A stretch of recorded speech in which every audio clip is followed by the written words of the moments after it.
Hello, my friends. All right, hold on a sec. All right. Hello, my friends. Jill Osborne from the Interstitial Cystitis Network. It is Sunday, April 7th, 2024. It is time for another live IC support group meeting. Now, I will tell you, I had an absolutely gorgeous morning here, and now big dark clouds are rolling in. So we'll see if things get really dark. You never know. Boy, do I have a couple of things to share for you. Like, I learned something this week. I've now confirmed it in 2 patients that could be a cause for mysterious IC bladder pain symptoms. So before I get to that, let me introduce myself. My name is Jill Osborne. I'm the president and founder of the Interstitial Cystitis Network. I'm the national IC support group leader. I do live national meetings. Here, hold on one sec. How are we doing on Facebook here? Try to do them every week. It's sometimes easier said than done, much easier said than done, but I give it my best. Generally what I do is about 30 minutes of introductory kind of information, just kind of educational information, whatever. And then I'm very happy to take any questions that you might have. Sometimes our meetings go for 5 hours. Sometimes our meetings go for 1 hour. It's just up to you. And what do you want to watch? Now, Facebook we're simulcasting right now live. We're simulcasting. When I'm looking over here, I'm looking at my YouTube computer or my YouTube feed. When I'm looking here, I'm looking at my Facebook feed. So, okay, let's get right into it. Oh my goodness. I got to get my notes right here. Hold on a sec, because I want to get this right. Okay. Here. Oh, okay, hold on a sec. I got a couple of things printed out that I want to share with you. Oh, including a gnarly picture. Okay, it's not that one. That's another research study we can go through.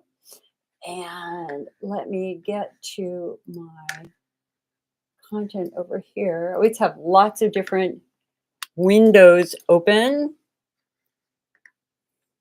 Hey, Kayleen, live and in stereo. Yeah. All right, here, hold on one sec. Okay, here we go. Here we go. All right, my friends. All right, my friends. So, when you've been in pain for months or years, and no matter what you try, you're not getting better.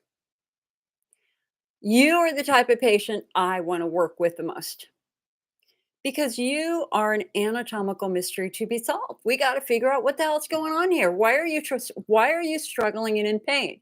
And if you've watched me before, what do I always say? The devil is in the details. It's the weird, unusual, random symptom. Hi, Gay. Hi, Donna. That often help us find the underlying cause. So I've been working with the patient. She's become a very good friend for a couple of years now. And a week ago, we're kind of going over the stuff. She's lots of doctor's appointments. She's had her bladder installation. She's had a lot of stuff going on. She says something that she's never said before to me. She says, my belly button is so painful. I can't touch it without pain. And if a doctor touches it, she had a doctor who was doing an exam and he pushed down on her belly button kind of accidentally. She literally almost jumped off the table. The pain was off the charts. But what she also said is the pain from her belly button refers right down to her bladder. And then on farther to more intimate parts of the body. That every single time she pushed her belly button, she got bladder pain. Now, isn't that I mean, I'm first listening to this going, "What? How can the bladder be connected with the belly button?" And, cause and effect. It is an undeniable fact that when they pushed on her belly button, she had bladder pain. And here she is trying to understand it all. And I'm going, "What on earth could this be?" And she goes, "There's gotta be a connection between her belly button and her bladder. There has to," and I'm like going, "No, I don't know of any connection." Never had a patient in 30 years say her belly button is painful. So it's like, "All right, girl, hold on. Let me do a little bit of digging here." And we found it. You are not going to believe this because now I have 2 patients in 24 hours who have this rare and unusual condition, causing, in all likelihood, all of their bladder and pelvic pain. So it all goes back to being when you as a fetus are in your mom's belly. We have to remember the belly button is what connects to the placenta. All the mom's nourishment comes through the belly button and it's circulates the bloodstream, the nutrients circulate right through the baby and then it goes right back out. There's another fascinating study that came out this week that showed that um, the mother's tissue acts to protect the baby, but the baby's tissue acts to protect the mother. That was something else entirely. Okay, so anyway, when you're a fetus in your mom's belly, there is a tube that connects the belly button with the bladder. It is called the urachus. And obviously, it helps to drain fluid. And that fluid goes from the belly button down into the bladder. Now, normally, when that child is born and the placenta is disconnected, we don't need the urachus anymore. And normally it seals up and kind of shrivels away. But in some people, it doesn't. This is considered a rare birth defect. It doesn't. So I just want to read something to you because I'm going to ask the question. I want you guys to think about this right now. Do you have consistent pain at your belly button? Aaron right here says, I get pain around my belly button during a flare. Didn't know that was unusual. See, Aaron, girl, you might be the third. You might be the third. So I just want to, I'm going to read something to you and then I'm going to read a case study to you, okay? So before birth, there is a canal between the belly button and the bladder called the urachus. In most cases, the canal goes away before birth, but sometimes part of the urachus remains after birth. The urachus has no purpose after birth, so if it remains, it can cause health problems. These problems are called urachal abnormalities. Now, problems with a urachal abnormality are rare, but they can be seen in infants, children, and very rarely in adults, and it is unclear why this happens. So normally, let's see, I'm just going to read all this because it's short. So what happens under normal conditions? As a baby develops, the bladder is formed in the lower belly of the growing fetus. This organ is joined with the umbilical cord by a thick cord called the urachus. After the first few weeks of growth, this thick path to and from the placenta has blood vessels, a channel that will later become intestine, and a tube called the allantois. Inside of the allantois is joined to the top of the growing bladder. This link from the top of the bladder to the belly button is formed in about 20 weeks. Now, because the urachus is found between the belly button and the top of the bladder, diseases of the urachus can appear anywhere in that space. So what are the visible signs? Well, in newborns and infants, drainage or wetness from the belly button that does not go away can be a sign of the problem. So, have you ever had moisture at your belly button? Might not be heavy, but have you noticed that your belly button seems to release fluid? But there can be other issues without wetness. About 35% of these problems are from an enclosed or an infected urachal cyst. This type of problem is seen more often in older children and adults. So instead of visible belly button drainage, the signs are you ready for this? Lower belly pain, fever, a lump that can be felt, pain with urination, UTI, and blood in the urine, also known as hematuria. There have been a few reports of other problems causing pain and swelling with the umbilical cord. These can include infections of the remnant blood vessels.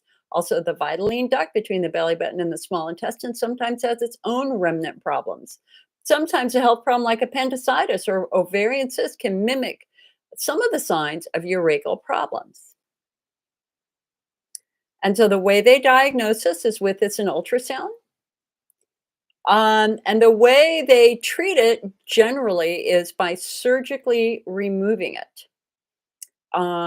If there's an infection, they treat it with antibiotics, et cetera, et cetera.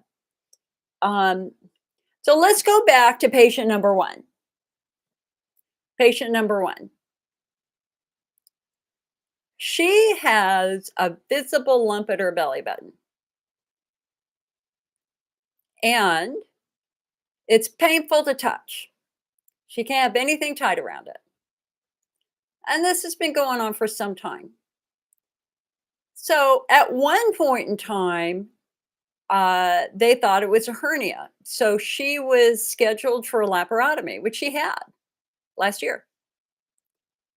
Laparotomy did not find a hernia.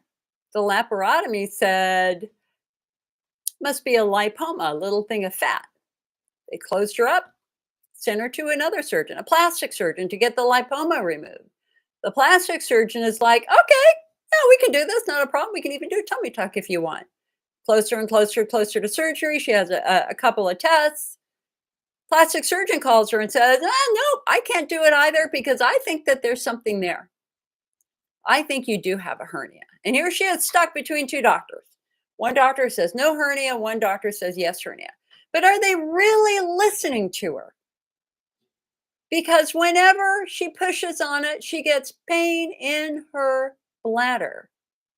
So we find the article that I just read to you, along with a case study I'm going to share with you. And she takes it to one of her doctors, and the doctor goes, oh, yeah, I think there's a 90% shot that you do indeed have a urachal cyst. And the great news for her is that if this is indeed confirmed as a urachal cyst, they can surgically remove it and be done with it, and maybe all of her symptoms will go away. You know, what is the rule here? Don't give up. Keep going. Keep asking questions. So let me talk about patient number two.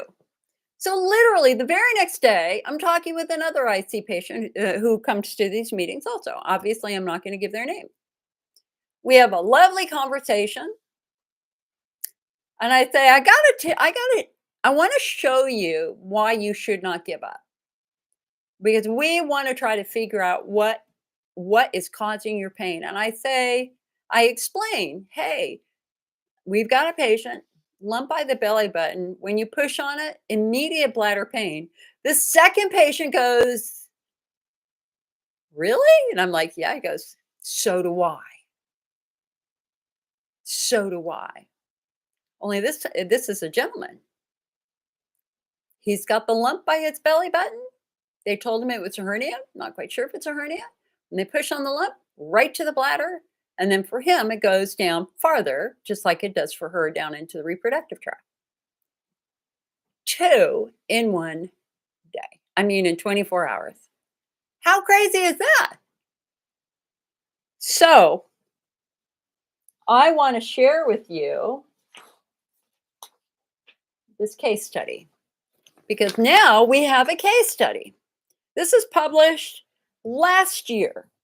Urachal sinus, an atypical case in review of the literature. So they report the case of a 23-year-old female with abdominal pain and umbilical discharge. Ultrasound detected a possible infected urachal sinus, which was initially treated with antibiotic therapy, urachal sinus excision, and then they did laparotomy to remove it. There you go. They say here the urachus is a tubular structure of the peritoneal that connects preperitoneal that connects with the bladder dome with the umbilicus during fetal life, yada yada yada. At birth, it's normally completely obliterated, remaining permeable in only 2% of adults. But 2% of adults, it's a lot. It may persist as a urachal sinus and is usually asymptomatic. Diagnosis should be suspected in the presence of lower abdominal pain and umbilical discharge. Okay.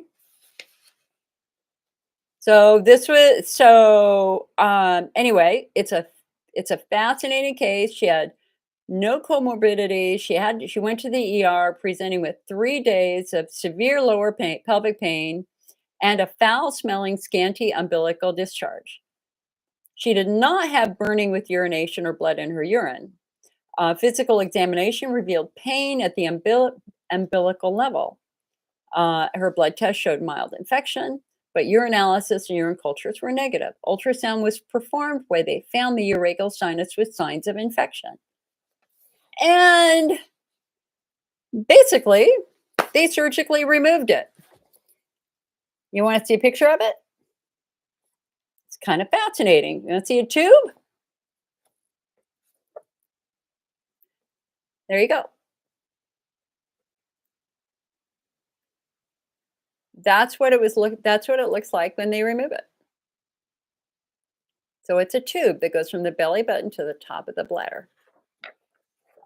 So its prevalence is 1 in 5,000 live births and usually presents in male children. Published medical research shows that cases of infected sinuses, urachal sinuses, can manifest with lower abdominal pain, umbilical discharge, fever, erythema, and burning urination. Persistent clear fluid leakage, which is likely urine, is suggested of a urachus, of a patent urachus, while cloudy serous or a bloody fluid is more indicative of a urachal cyst. I mean, these are kind of details. Anyway, conclusion: urachal sinus is a rare entity which ought to be considered on a list of differential diagnoses of patients presenting with lower pelvic and abdominal pain. Now, consider me blown away to find 2. And so, anybody else? So think about it. If it hasn't closed at the belly button, urine can come back up from the bladder and go right out your belly button. If it has closed at the belly button, but the tube is still there, urine can collect in the tube and create basically the equivalent of a very large pimple. It's a cyst that fills with fluid. Absolutely fascinating. Okay, so here, hold on one sec. It looks like, hello, Angel. Hello, Diane. There you go. So, anybody out there have a painful belly button? Anybody, and it doesn't matter if it weeps fluid or not. The question is there a lump by your belly button? When you push your belly button, does it trigger bladder pain and discomfort? If it does, then this is something that can be ruled out. And this is something that is completely curable with surgery if they remove it. There were no known complications. Actually, what did they say here? One of these articles said they had a really nice complete excision. Let's see, hold on.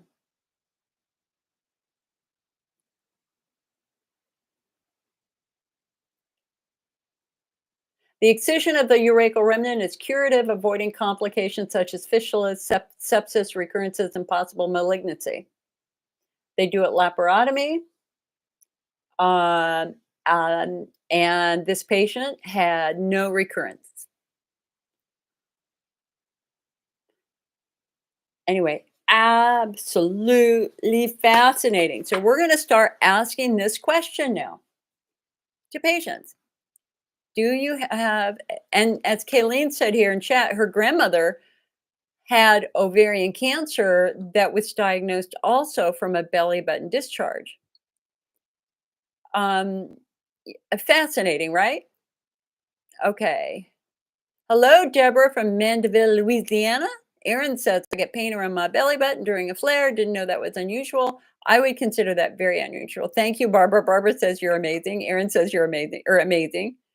Donna says, how do you get estrogen into the urethra? By putting a drop of estrogen at the entrance to the urethra, and it goes right up there. Hold on a sec here. Amanda goes, wow. Erin goes, unbelievable. Kathy goes, I have an enlarged heart, spleen, and large liver with scares. I have had IC for 45 years. You need prayer. Kathy, honey, big giant hug to you. Big, big, big giant hug. I'm so sorry that you're struggling so much with your liver and your heart. As somebody who also has the occasional heart issue, I understand the fear you have. I understand the frustration you have. And, you know, it's kind of like being told that you potentially have cancer. When somebody says cancer, your life changes completely. But the kind of the same thing happens when they go, you got a problem with your heart. The exact same thing kind of happens. So a big giant hug to you. And Kathy, remember what we want to do now is something called phenotyping. We want to find the underlying cause of your pain so that we can treat that. We want to find the underlying cause of your urinary symptoms. And the way we do that is with phenotyping. So it would be fascinating to phenotype you to see if we could find that underlying cause. Aaron says, how do you spell urachal? Urachal. Urachal.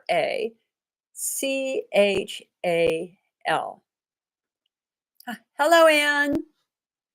Okay, so I'm going to be, what I'm hoping to do with both patients potentially is write an article on it after it's been confirmed and potentially treated. We want to understand, number one, why were they diagnosed with IC in the first place? Remember, IC is a diagnosis of exclusion. By the way, there's a letter to the editor in the Journal of Urology that I cannot get yet. It hasn't been released in print yet, where they're saying that interstitial cystitis bladder pain syndrome is just simply too vague. Calling for some changes in naming, which of course we all support. I all support that. So everybody needs to be prepared for the fact that sooner rather than later, the name interstitial cystitis may go away completely. The name interstitial cystitis may only be used for patients with Hunner's lesions. And for the rest of us, it is a bladder pain syndrome or a pelvic pain syndrome or bladder primary pelvic pain syndrome, depending upon what country you're in. So that's very interesting. Now, something else across my desk is a new, now, you know, guys, we, the IC patient, we have a lot of wisdom to share. We do. And if somebody wanted to learn what causes a flare, all they really need to do is come to a support group meeting and we can give them a large list of things which cause flares. But you have to remember that traditional medicine want verified research studies. And so what we have here is a urologic chronic pelvic pain syndrome flares, a comprehensive systematic review and meta-analysis of peer-reviewed flare literature. In other words, what did they do? They went and found every single article and research study that mentioned a flare, and they wanted to try to review the data and demonstrate consistency that we can, yes, rely on this information that, yes, flares really do happen, and here are the typical causes. And this came out last December. I always find myself rather entertained by things like this because we the patient already know this. We know that flares are real. So they identified 59 articles, including 36 qualitative cross-sectional or case control, 15 cohort-based, 8 experimental articles.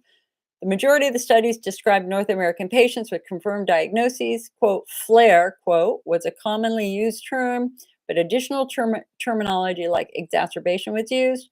Most flares involved significant increases in pain intensity, but there is less data on the available flare frequency and duration. Painful, frequent, long-lasting, and unpredictable flares were highly impactful, even over and above the patient's non-flare symptoms. A large number of perceived triggers and management prevention strategies were proposed by participants, but few had empirical support, in other words, research-based support. In addition, few studies explored underlying biological mechanisms. Conclusion. Overall, we found that flares are painful and impactful, but otherwise poorly understood in terms of manifestation, i.e., frequency and duration, triggers, treatment, prevention, and pathophysiology. These summary findings provide a foundation for future flare-related research and highlight gaps that warrant additional empirical studies. So, I just wanted to share with you a little bit of the information.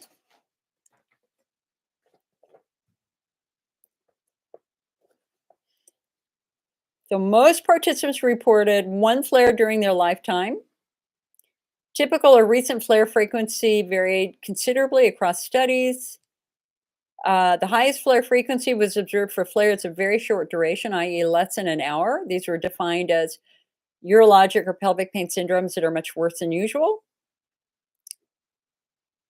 Whereas the lowest frequency was observed for flares of longer duration, with a 50% increase in quote unquote breakthrough pain lasting greater or equal to 2 weeks. With respect to flare duration, 37% of participants reported ever experiencing flares lasting less than 1 hour. 61% reported flares lasting several hours but less than 1 day. 76 reported flares lasting 1 day or longer than 1 day. A small but unknown percentage of participants also reported flares with extreme durations of up to months or years. And these are all the studies. If you're curious and you wanna see all these are all the studies that they were looking at. All right, hold on one sec. And there's a second page of studies. Triggers. A wide variety of triggers were investigated and reported. The most commonly investigated trigger was diet, and the most commonly reported dietary triggers were fruits and fruit juices, particularly citrus fruits and tomatoes, spicy food, chili hot peppers, caffeinated coffees and teas, alcohols, and chocolate. Sorry, chocolate lovers. I know you love your chocolate. Female participants tended to be more likely to report food triggers than men. That's interesting.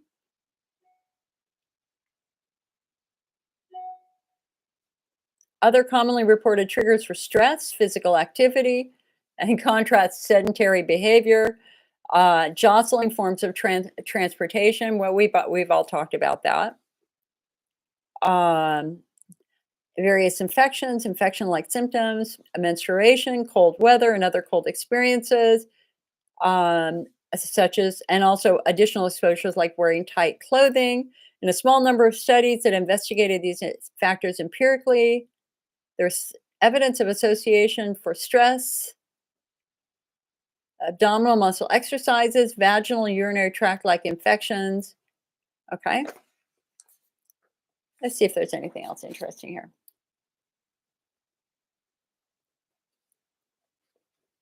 They go over the food list.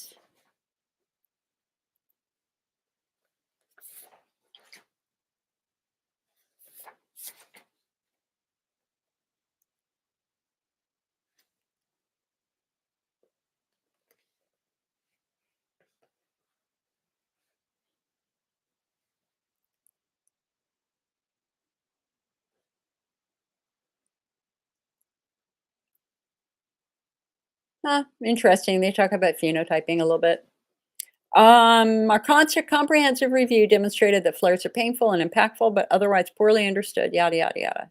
Well, they're not poorly understood by us. We understand flares very, very well. One of my missions when I started the IC network really uh, was to allow patients to speak loudly and proudly that we can contribute to this research, that we are wise. We are wise from our symptoms. We know what to look for. If somebody has a question about life with IC, they should ask us. They don't need to read a journal article to describe life with IC. All they have to do is ask any one of you guys, right? Uh, Angel said, when they press on my stomach, it hurt before surgery, but on your belly button, Angel. Donna said, will you present this information to urologists when you're at the urology conference? I'm not going to go to AUA, the American Urology Association conference is in San Antonio the first week of May. I'm not going. I just, I and many women are protesting that it's in Texas because it's differentially excluding pregnant women who, if they run into trouble, they might not be able to get the medical care they need in Texas. And so there are a number of prominent urologists and others who are protesting by not going. So I'm not going to the conference this year. Plus, I don't know. I mean, I feel really good now. It's 3 weeks post my own surgery. So, I mean, I'm feeling a lot better than I was even last weekend, but I'm not making plans to go.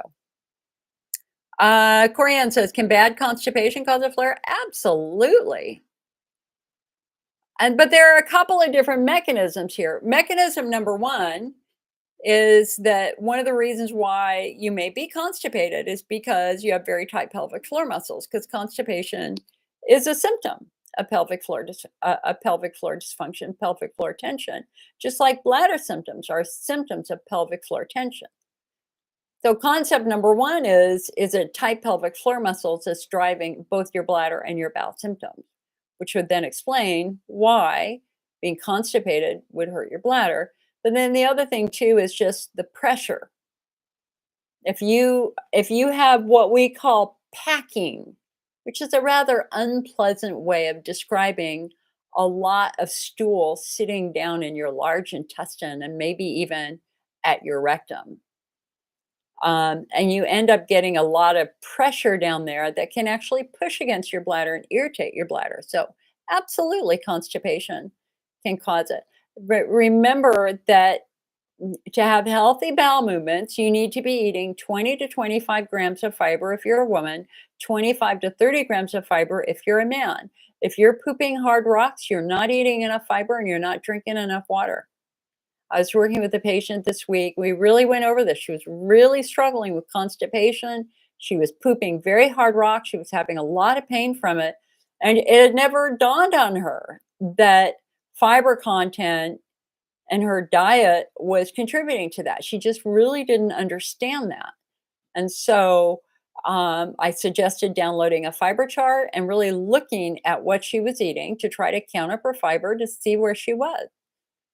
I learned this. I went through a period where I had very, very painful rectum and I was passing hard rocks. And I went to an IBS specialist, and it was probably the best doctor's appointment of my life.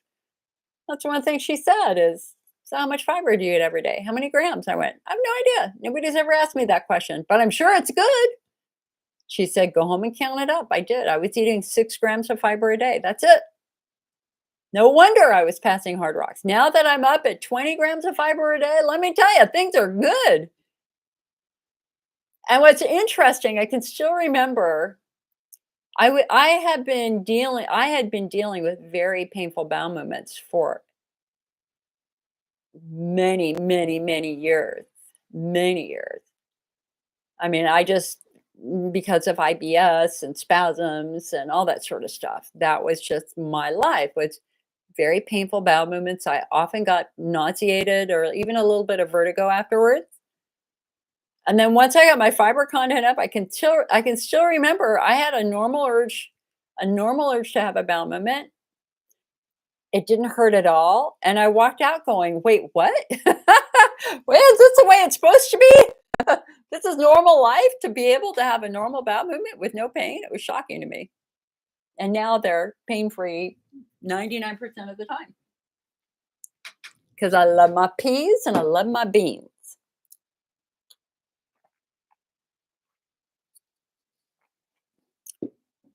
You know what? That's risky. If I put that there, I better put that over there. Okay. Donna says, here, hold on a sec.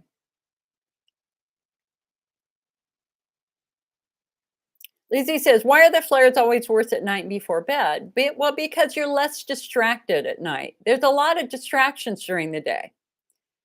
You got your phone, you might be watching TV, you've got your attention drawn in many, many different ways. And it's very easy to ignore some of those more subtle bladder symptoms. But once you go and lay in bed and you're not as distracted, you feel them. Also, nighttime symptoms are often a direct reflection of something that you've eaten that day that could have irritated your bladder. So we want to make sure, like if you're getting up literally every 45 minutes all night long, that's almost a sure sign that you've eaten or drunk something that has tweaked your bladder, especially if you have Hunner's lesions, Hunner's ulcers, or estrogen atrophy. Angel said, even if your hemorrhoids have been tied, should you have a bowel problem? Well, you can have hemorrhoids treated, but as long as you're straining, you're going to get more hemorrhoids anyway. We have to get to the cause of the hemorrhoids, which is straining and or, any other issues like that. Diane said, okay, Harold, Moon Goddess says, I read a study that connects sleep apnea with bladder pain. I have upper airway respiratory syndrome. It's like sleep apnea, and my jaw is really bad. Yeah, my jaw is not happy either. I actually went to a new physical therapist last week. We're going to work on it. And what's interesting is above the waist, I'm tight on the right side, and I'm really tight right here. Below the waist, I'm tight on my left side, and that's because I have scoliosis. I have an S curve. And you can see it in how I move my neck. I can move my neck less going this way and more going this way. Anyway, the physical therapist is an older physical therapist. I'm hoping he's going to really help me because I want to deal with this TMJ so I can actually sleep in a bed because I have to sleep in a recliner right now. If I lay flat, my jaw starts to dislocate and it sucks. Diane says, I'm back in pelvic floor physical therapy again, still have bladder issues, but now also have possible anal fissure with a hypertonic anus that spasms too. Yeah, it's tight. I've been having pain and bloody bowel movements. Yikes. So you must have hemorrhoids that are bleeding. The theme here is tight, tight, tight, tight. Whether it's your pelvic floor, your levator ani muscles, or your rectal sphincter, they are super, super, super, super tight. So we've got to get them out of tension and back into a normal muscle tension. Moon Goddess says, hi, Jill, I'm new, but went through all your videos. I'm always peeing blood, did the microgen test. 3 infections came back. Urologists won't consider them. Moon Goddess, what are the infections? Just out of curiosity. They might, remember, next generation DNA urine test is going to show good bacteria too. If it's a lactobacillus, most of the lactobacillus are fine and you don't treat them. Can you share what the bacteria were or are? Angel says you have Botox for your TMJ. I would love to have Botox for my TMJ. Moon Goddess says, I wake often in the night out of deep sleep and pain, and yes, the jaw is connected to the back and the spine. I'm getting corrective jaw surgery for a deep cross overbite. Good luck, honey. Good luck. I'm not quite at that point. I don't have the overbite. I'm just dealing with a mechanical abnormality that's making me very, very tight.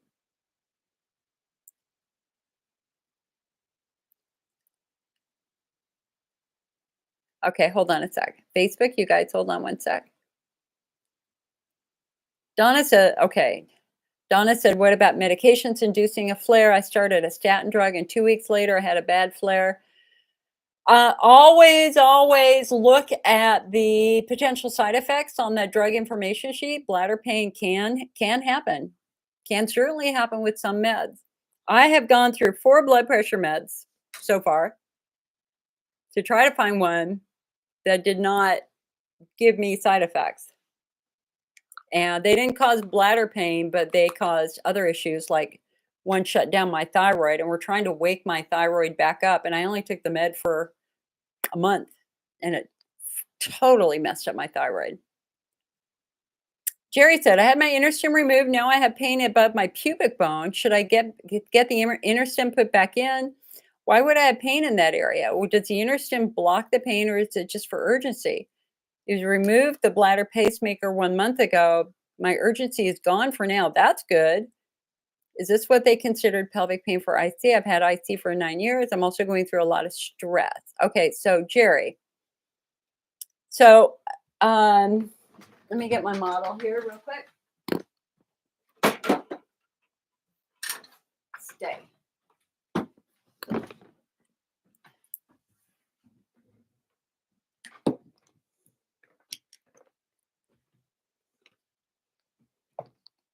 Okay. Oh, the top of my bladder is missing. Where is the top of my bladder? Oh, here it is. Okay. So let us ponder this here for a moment. So here's your pelvis. This is the front. Obviously, this is the back. We can see your vertebrae. We can see your sacrum. We can see your tailbone. That's from the back. And I always say, please, please, please look at everything that attaches to the tailbone. If your tailbone is messed up, your pelvic floor muscles are going to be messed up.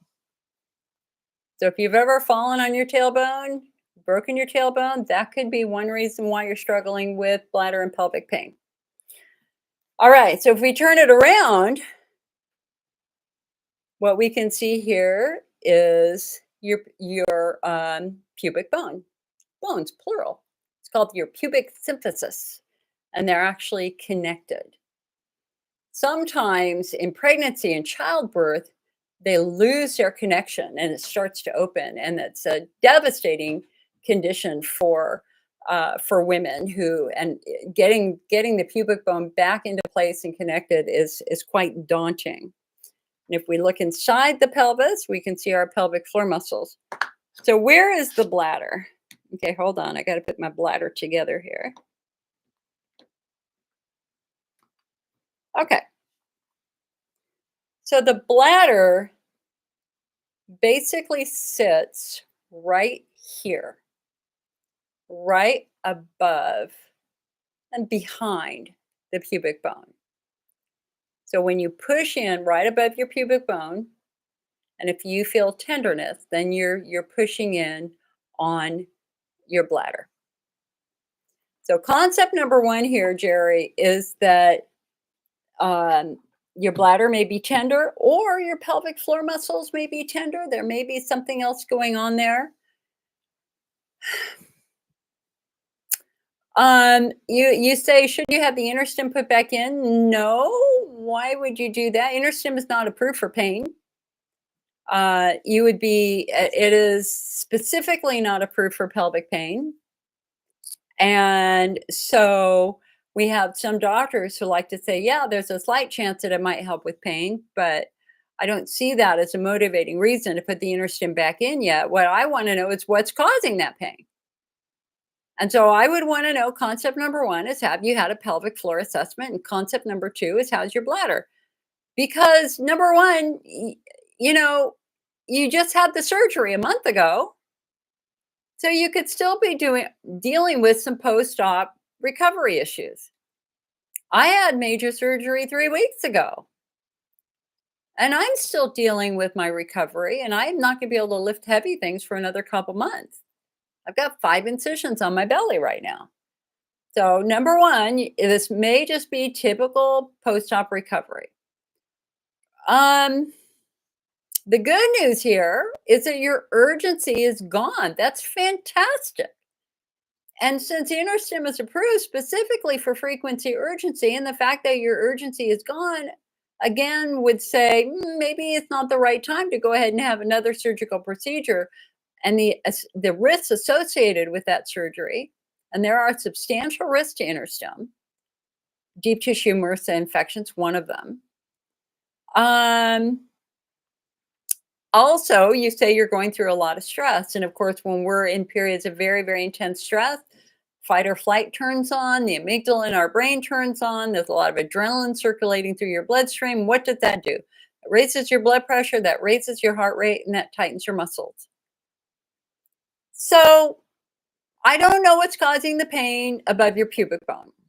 In all likelihood, it's either muscle or it's your bladder directly. But the good news here is that your urgency has gone away. So, what does that tell me? That your bladder is actually doing pretty good. So, I'm a little bit more inclined to want to explore the muscle connection first and also maybe try to deal with the stress a little bit. Because again, when you're in periods of high stress, you tighten muscles, including your pelvic floor muscles, that could be affecting your bladder.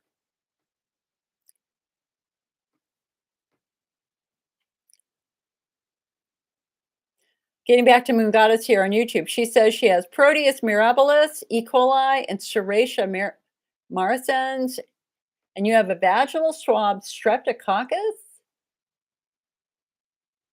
Winkia nui,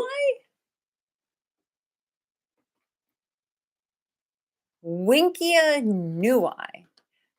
This brings up another very interesting thing. You know what? Hold on a sec. Let's just look that up real quick.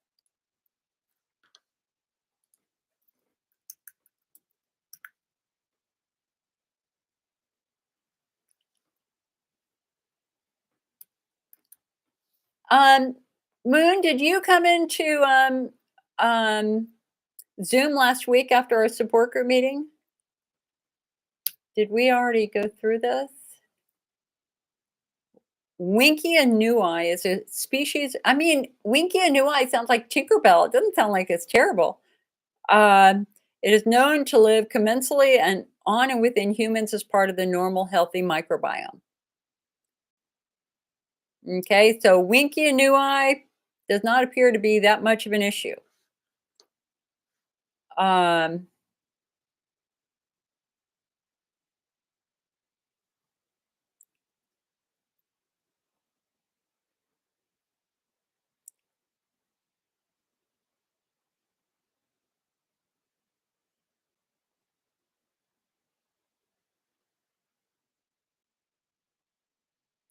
Originally known as Actinomyces nui. Hmm. It has rarely been associated with endocarditis.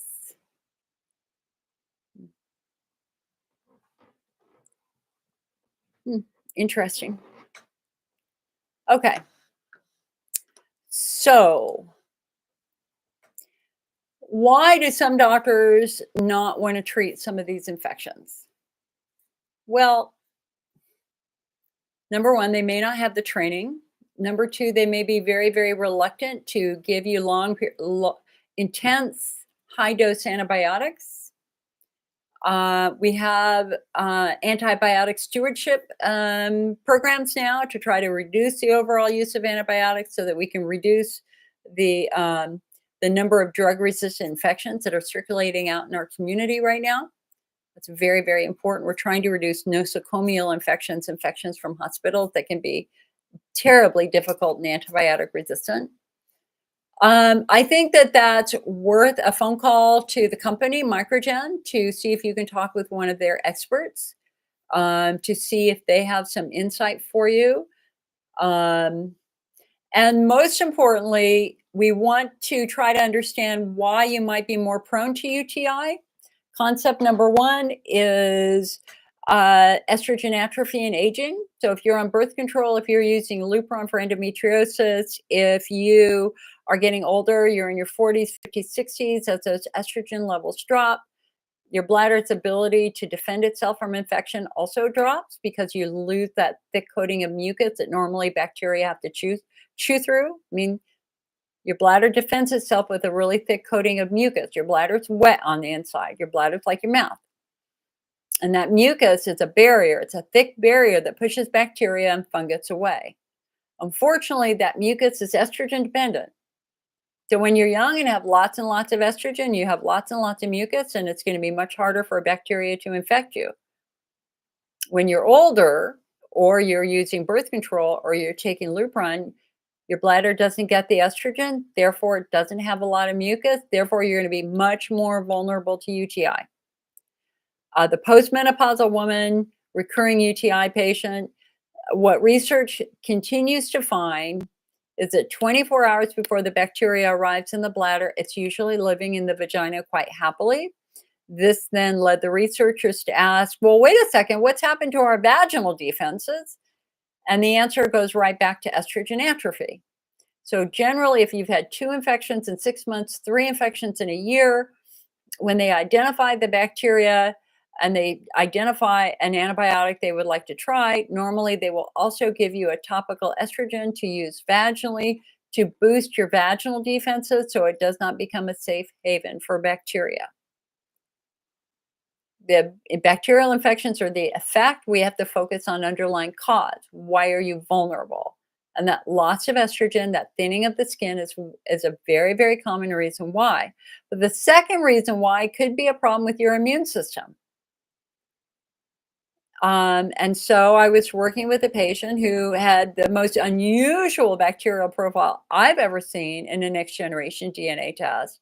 Very, very obscure, rare bacteria and fairly very virulent, concerning bacteria. And, she was going, what do I treat? What do I treat? And I'm like going, well, maybe we need to look at why you're vulnerable in the first place. And she ended up saying, yeah, my immune system is really compromised. And I said, well, what are you doing about that? And she said nothing. And I went, why? I mean, it was because she did not want to do uh, IgG infusions, immunoglobulin G, which for some people gets very, very low. I have a family member who has very low IgG levels, and she struggled with sinus infections and bladder infections for years. And they finally went, oh, wow, your IgG is almost non-existent. Now that she's getting IgG infusions every month, she's doing much better and she's not getting the infections as frequently. So the health of your immune system is also very, very important. Angel says she keeps getting E. coli. So you may have one of these super drug resistant E. coli infections. And these types of infections will often require IV antibiotics in a hospital. I've got another IC patient that I'm working with who is dealing with that right now. She'd gone to the hospital a couple of times, a couple of times in the last 6 weeks, and they kept giving her antibiotics, but they weren't really working. And finally, through whatever testing they did, they realized that she had a very dangerous, super drug resistant E. coli infection.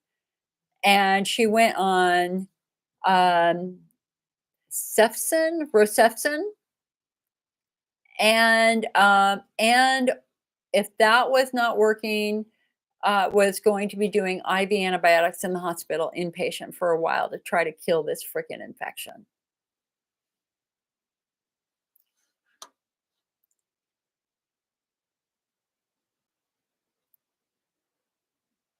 All right.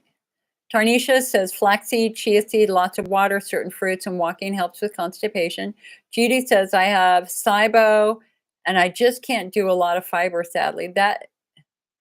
Well, then that's when we want to work on the probiotics also, Judy. Get a lot of good bacteria in there. Angela said, is there a diet book for IC? Absolutely. It's actually one of my books.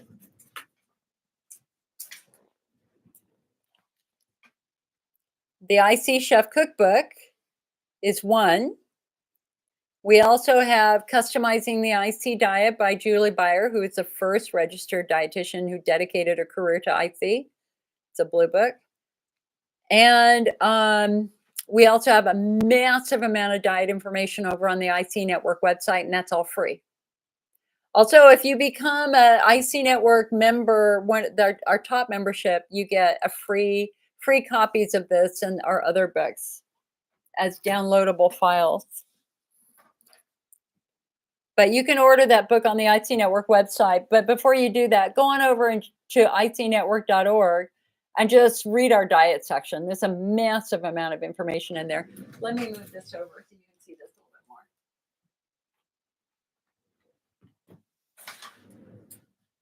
more. All righty. Tarnisha says, can you explain the low estrogen issue in the bladder again? I think I have low estrogen. I'm in the perimenopause. Well, and again, as I just said, it all goes back to how does your bladder defend itself? Your bladder, think about your bladder. It's the only organ in the human body designed to hold toxic waste because urine is body waste. Urine contains ammonia and urea and all sorts of irritants. So how can the bladder hold ammonia for hours at a time and not get injured? The way it defends itself is through a very thick, robust coating of mucus. We call it the mighty mucus. In fact, it was Dr. Parsons who first started calling it the mighty mucus. It's a thick, robust barrier. And so it pushes away the irritants away from the more fragile skin cells in your bladder. And it pushes away, or it's a very thick barrier that prevents bacteria from reaching cells to infect the cells. But again, unfortunately, it's estrogen dependent. So when you're young and have lots of estrogen, you got lots of mucus. But if you're on birth control, Lupron, or you're just getting older like me, hello, you don't have the estrogen anymore. Therefore, you don't have the mucus anymore.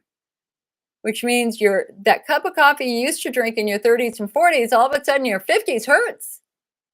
It hurts. That's not a disease. That's just a thinning of the skin, thinning of the mucosa. We call this the genitourinary syndrome of menopause. And I built a new website on this over at bladderhealth.org, which talks more about estrogen atrophy, genitourinary syndrome of menopause.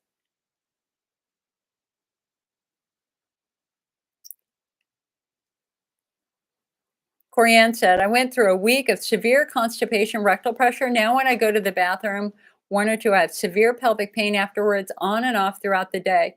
Corianne, I can still remember, I think I was a teenager, getting really constipated, and I pushed really hard to have a bowel movement. And I strained those muscles badly, and I felt it for a week. We have to remember that muscles can be injured. The levator ani muscles, what makes the levator ani muscles, they're skeletal muscles. These are muscles that help you move your body. These are the muscles basically that are right here. They're at the most shallow part of the pelvis.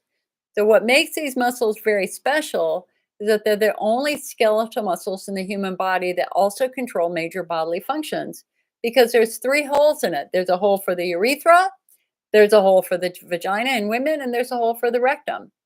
But you can see the muscles wrap around the holes. So if these muscles are tight, what do? They squeeze everything. So they squeeze the bladder, the urethra. And so how do we know your muscles are tight? When you try to pee, you can't. You sit there for 5, 10, 15, 20 seconds before you can relax enough to release urine. That's a sign that you've got tight levator ani muscles. Another sign that you have tight levator ani muscles is sex is painful. That flare that occurs a couple of hours after sex, that's a pelvic floor flare. But there are some women whose muscles are so tight, you can't put anything in their vagina. You can't even get a finger in the vagina. And usually that goes back to childhood, some trauma in childhood.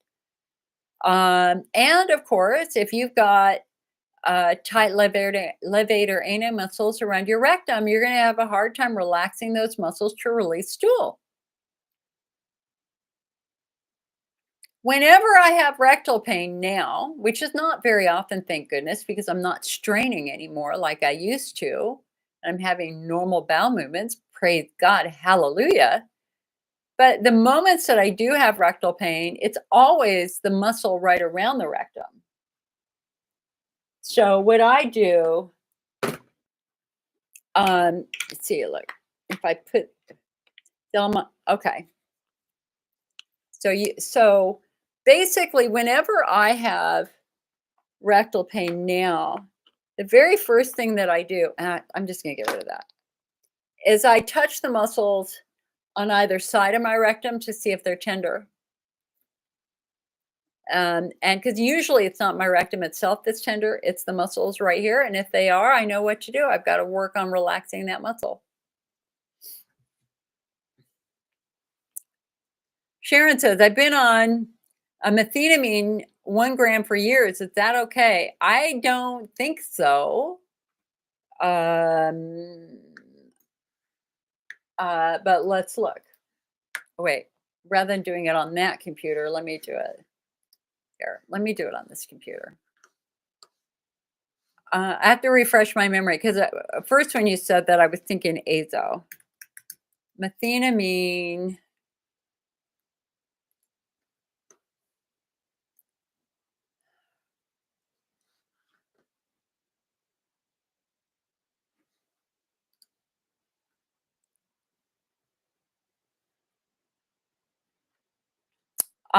They say 7 days or less.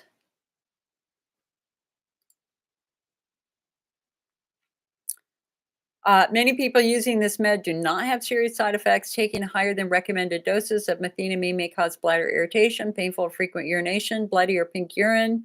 Tell your doctor right away if you have any of these. Okay, so here's the real question. Is it safe? Is it safe for the kidneys?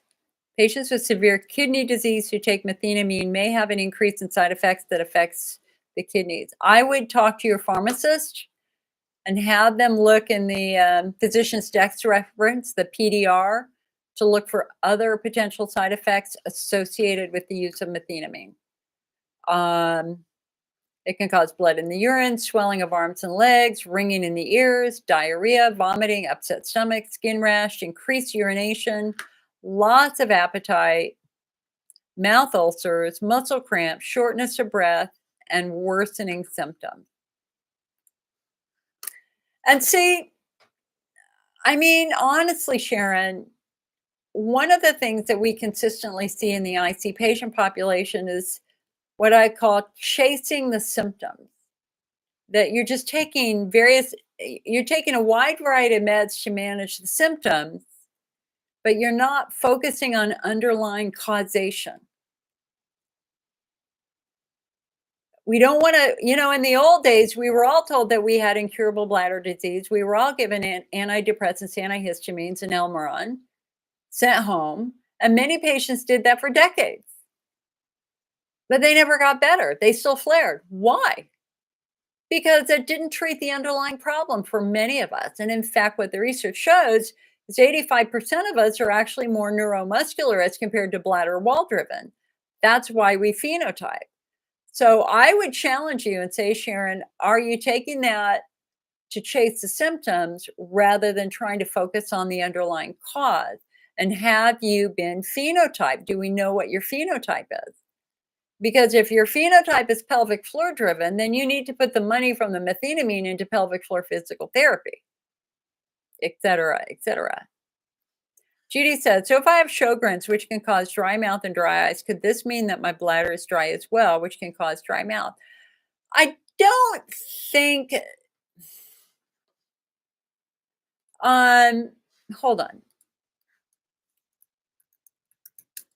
Sjogren's is a common related condition to IC, so is Sicca. Sicca is a mild variation of Sjogren's. I have Sicca, dry mouth, dry eyes. Those are my only symptoms. I wake up in the middle of the night usually and have to put drops in my eye. I've had that for years. That so did my mother. Um,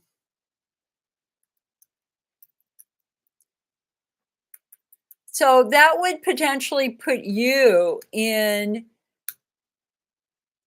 a different subtype, the subtype that it looks at other related conditions that are associated with your immune system, et cetera, et cetera.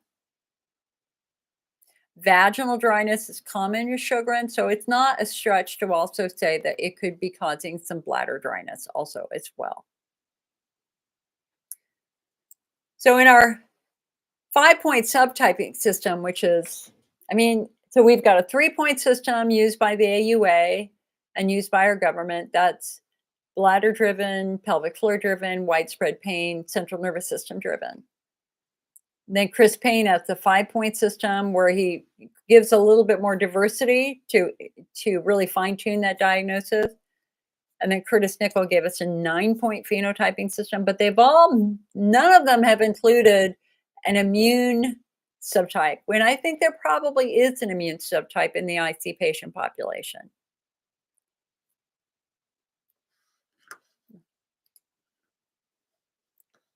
I was thinking today, somebody in Oregon won the $1.3 billion Powerball last night. And I was thinking, what would I have done with that money if I had won? And what I would have done is I would have invested $1 or $2 million in every major research IC university university centered IC research team, and I would create a special chair dedicated to solving and or asking a lot of the questions that we're asking now about causation. And since there are probably 50 research centers, that's $100 million, but I would consider that money very well spent.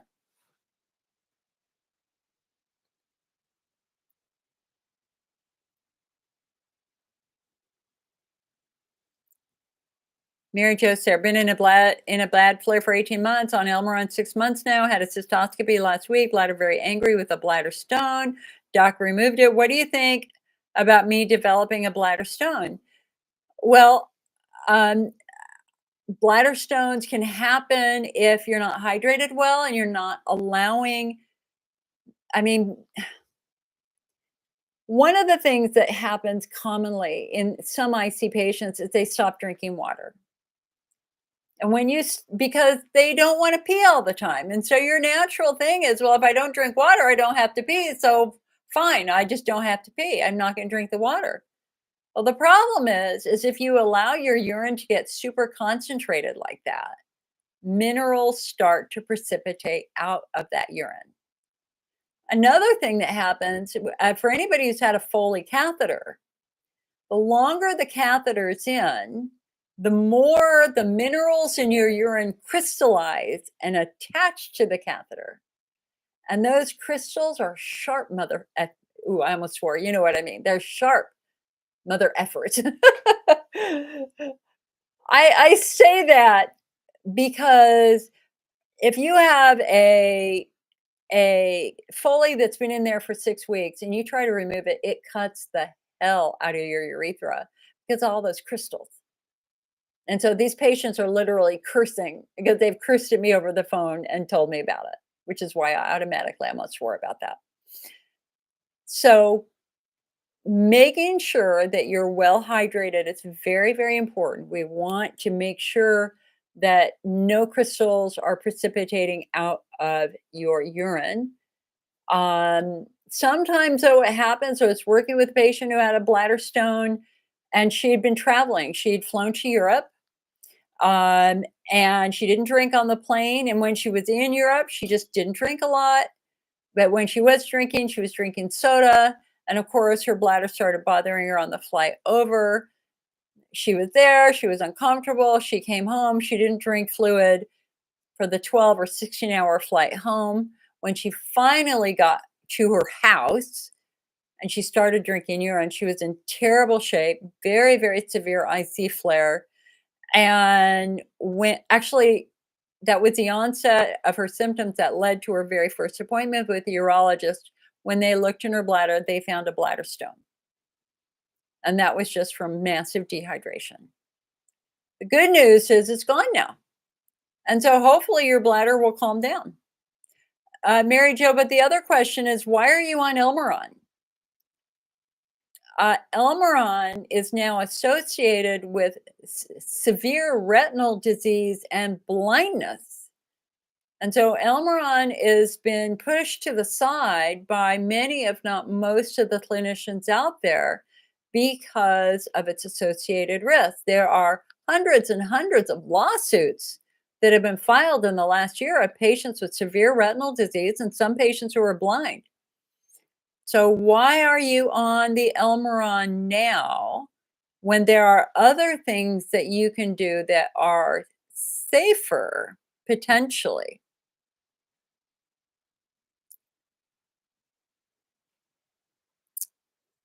All right, hold on a sec. We call it pigmentary maculopathy, Mary Jo.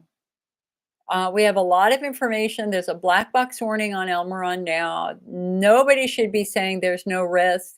There's some doctors out saying, well, I haven't seen anybody with retinal problems in my clinic. I think it's safe. But do they ask their patients, have you had a retinal exam? And the answer is no, they really haven't. So if you have a doctor telling you it's completely and totally safe, I would really, the FDA would disagree with you, the company would disagree with you, and hundreds and hundreds and hundreds of patients would say, well, then why am I blind? Why am I having these eye issues? The longer you use it, the greater the risk. Some patients have reported their eyesight changing their first year of use. How do you know that you're starting to develop a problem? Night blindness, difficulty going from light to dark and dark to light. But there are other symptoms too, and you can read all about those on the IC Network website. Anne says, what does burning at the end of your urine stream mean? And it depends upon where the burning is. If the burning is on your skin on the outside, that's estrogen atrophy, and it's your skin on your vulva is very dry and urine is burning it. If the burning is deeper in your body, that could be very tight pelvic floor muscles that are producing lactic acid.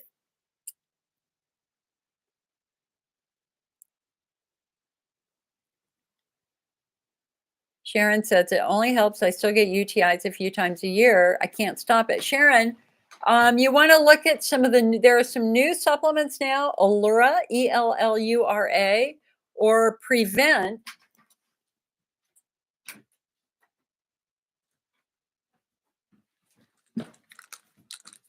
Love this new label.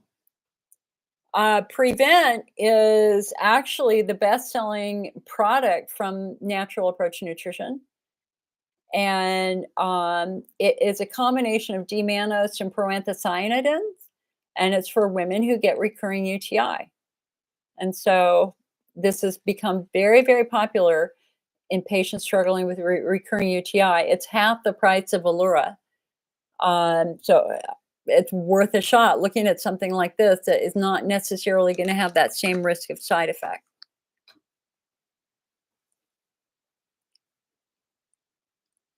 Donna said, on Friday, my doctor prescribed tamsulosin hydrochloride to help relax muscles to urinate. Do you know anything about it?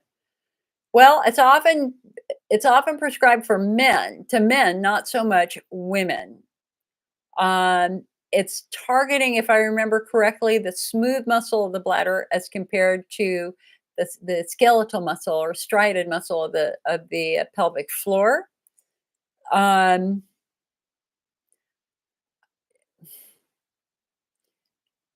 Donna, I would want to know what's going on with your pelvic floor.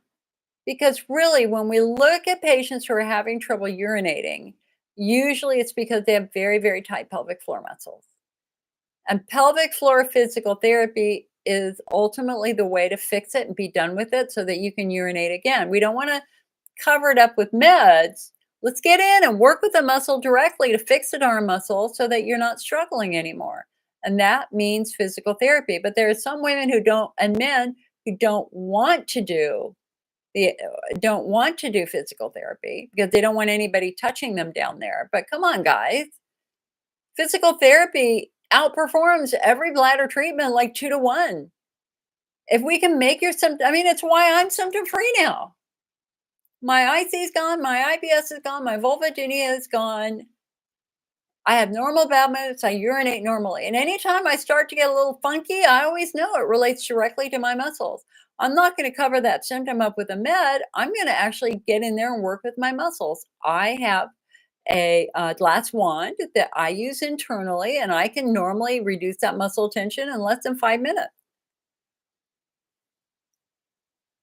Lucy says, Sharon says, I can't do that PT. I know I'll never do that.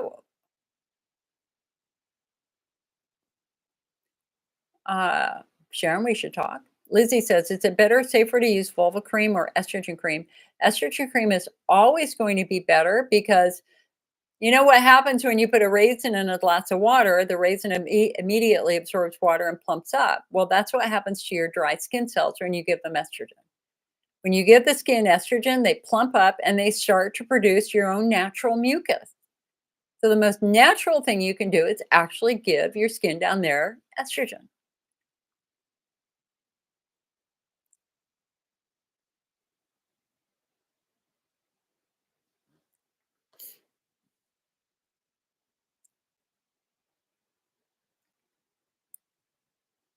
Sharon says she's going to have a knee replacement next month. Good luck, honey. Mary Jo had IC off and on for 15 years now. Okay. So again, it's all about what's your subtype? What's your phenotype? Jane said I had surgery and then I got IC symptoms, thought I had a UTI, but then it lasted for months. Jane, what kind of surgery did you have? Mary Jo said, I did get my eyes checked. Nothing has been helping. I think I'm an immune subtype. Sherry says, you've been on Elmeron for 35 years. Why are you still on it, honey? Elmeron doesn't fix anything. Elmeron is the equivalent of a chemical Band-Aid. It coats the bladder, but it doesn't repair the bladder. It's like putting a little Band-Aid in your bladder. We've got to figure out, why is your bladder compromised in the first place? So taking Elmeron for 35 years is the perfect example of chasing the symptom. So the real question, Sherry, is, do you flare? Are you still diet limited? Do you flare? If you do, then the Elmeron's not doing a darn thing for you. We have to focus on trying to find the underlying cause of why your bladder is struggling. And for the great majority of us, remember, my first symptoms started in 7th grade, not 4th grade, 7th grade. I took bladder treatments for decades. They did nothing for me. What finally healed me was when they finally found that I had very tight pelvic floor muscles from an old injury that happened. And the problem with tight muscles, the legacy of tight muscles, is that they squeeze blood vessels. If your bladder is supposed to get 24 or 28 units of blood a day and it's only getting 10 because your muscles are so tight, your muscles are locked down tight, squeezing everything. They're squeezing blood vessels and maybe even nerves. Are you going to have a healthy bladder if it's only getting a fraction of the normal blood supply? And the answer, of course, is no. Our therapeutic priority for those patients whose symptoms begin after a fall, a car accident, maybe being raped, a history of trauma, a history of being an athlete, our therapeutic priority is to restore blood supply. And the way that we restore blood supply is by loosening those very, very, very tight muscles.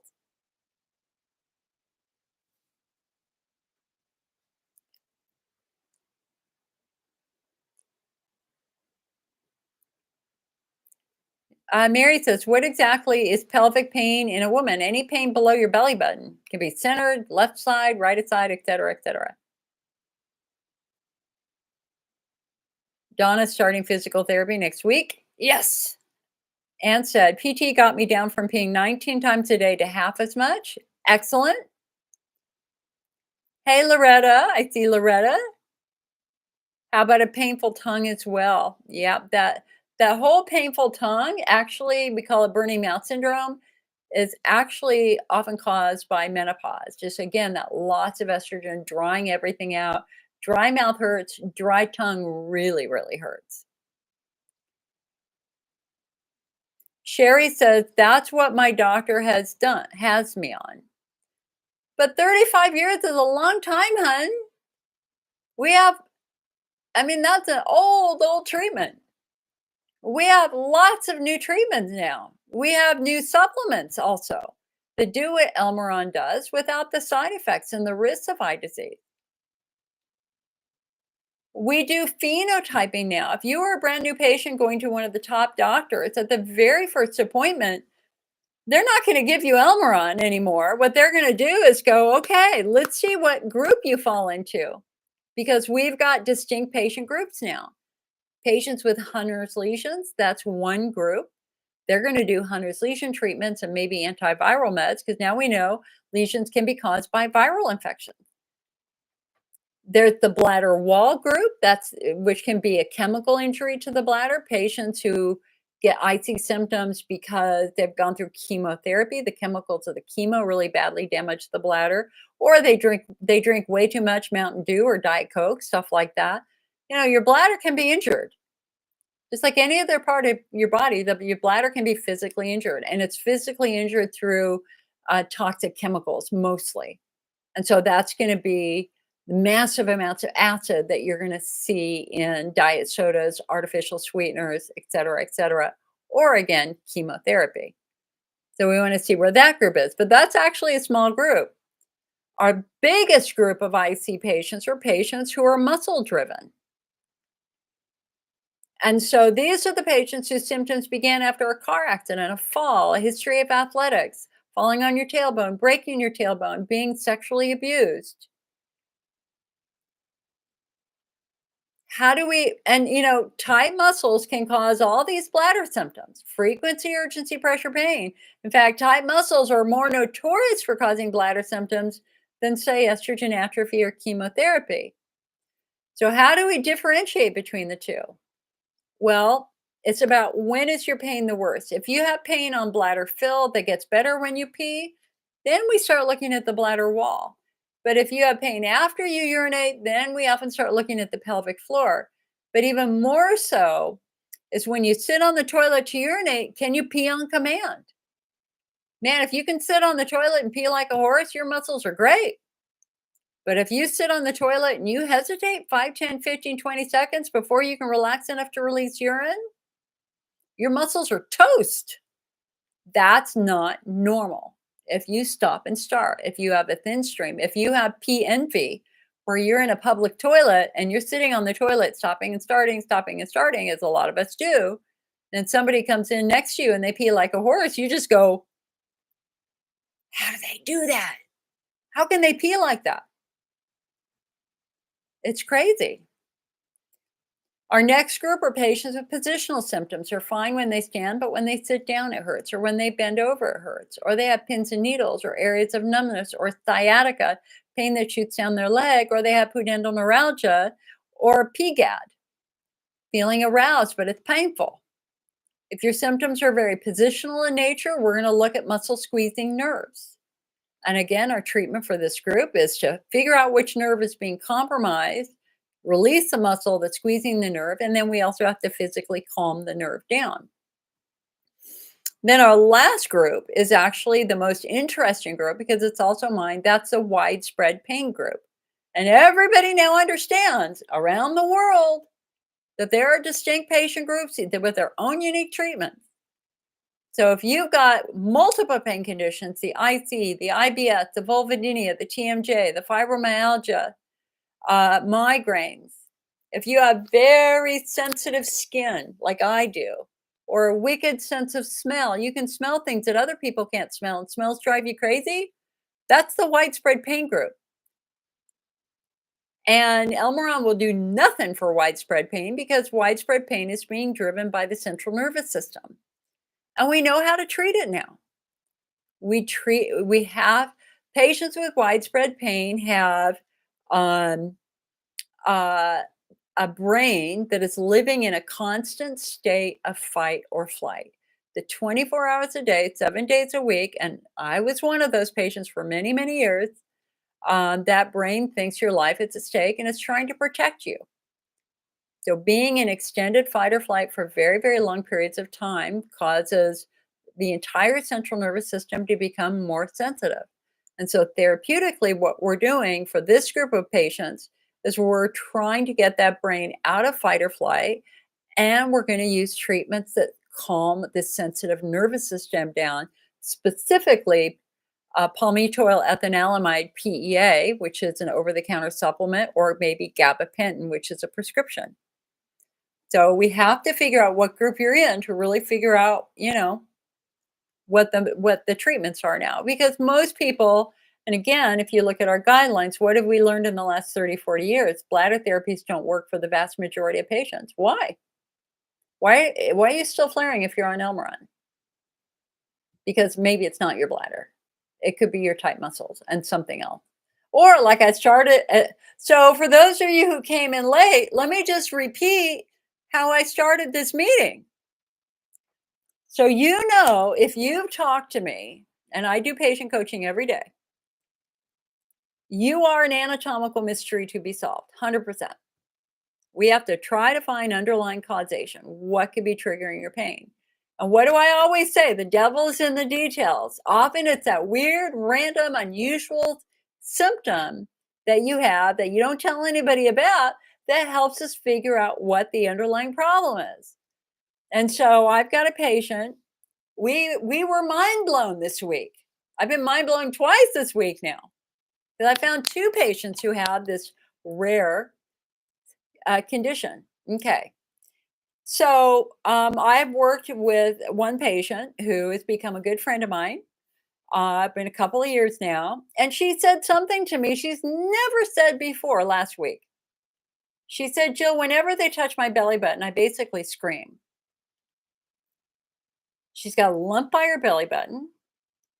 And when they push on her belly button, pain is referred immediately to her bladder and then down to her clitoris every time.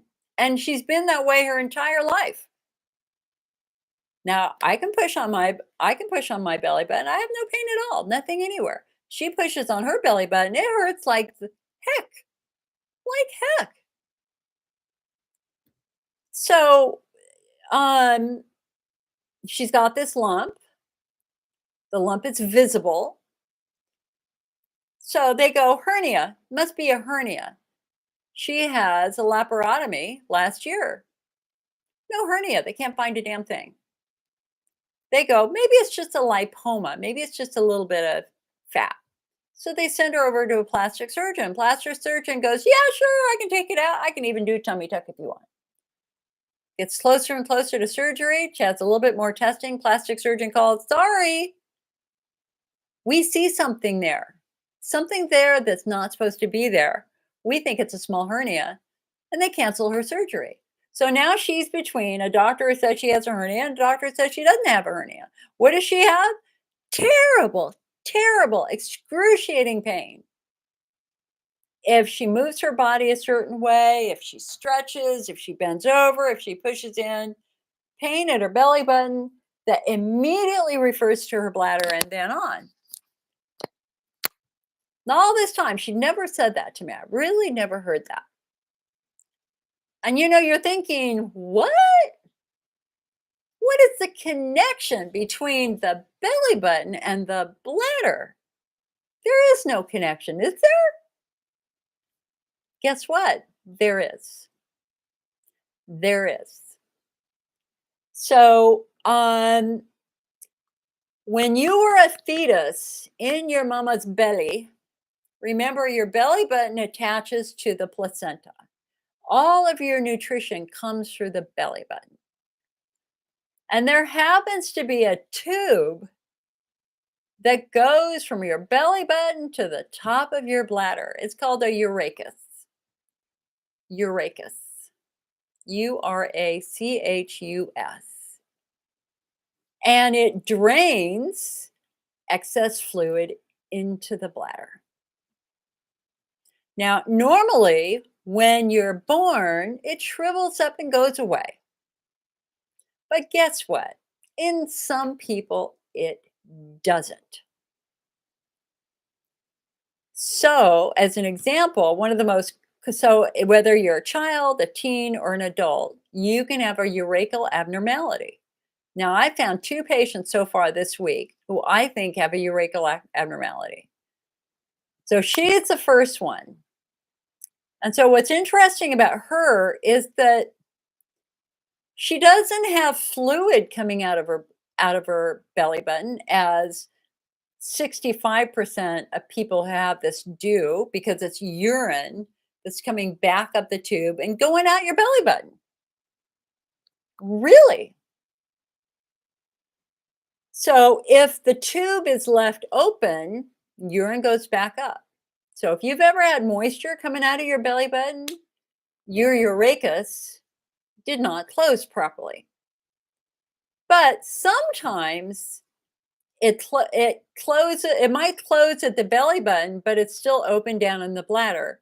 And what happens then is urine goes up and it creates a cyst, a lump, a fluid-filled infected mess.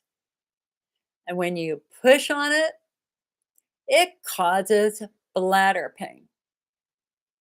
So I gave her, we found a couple of articles and a case study that I went over those at the first part of this meeting. Sent her those. She goes to her doctor appointment. Doctor goes, wow, I think you're right. I think there's a 90% shot all of this is being caused by what is essentially a birth defect. The really, really, really good news is that they surgically remove it and it all goes away. And that's what we're hoping. She's got to go back to a doctor, a surgeon, and introduce this concept. Now, the very next day, I was working with another IC patient, this time a gentleman. We're having a very lovely conversation, and I'm trying to say, I try to always give examples of why you don't give up. I mean, we always want to keep looking. And then I brought this up. I said, you're not going to believe what happened yesterday, but we made this crazy connection between the belly button and the bladder. And I started explaining it. And I said, one of the classic symptoms is fluid coming out of your belly button. He goes, I have that. He had fluid coming out of his bladder for years. I mean, out of his belly button for years.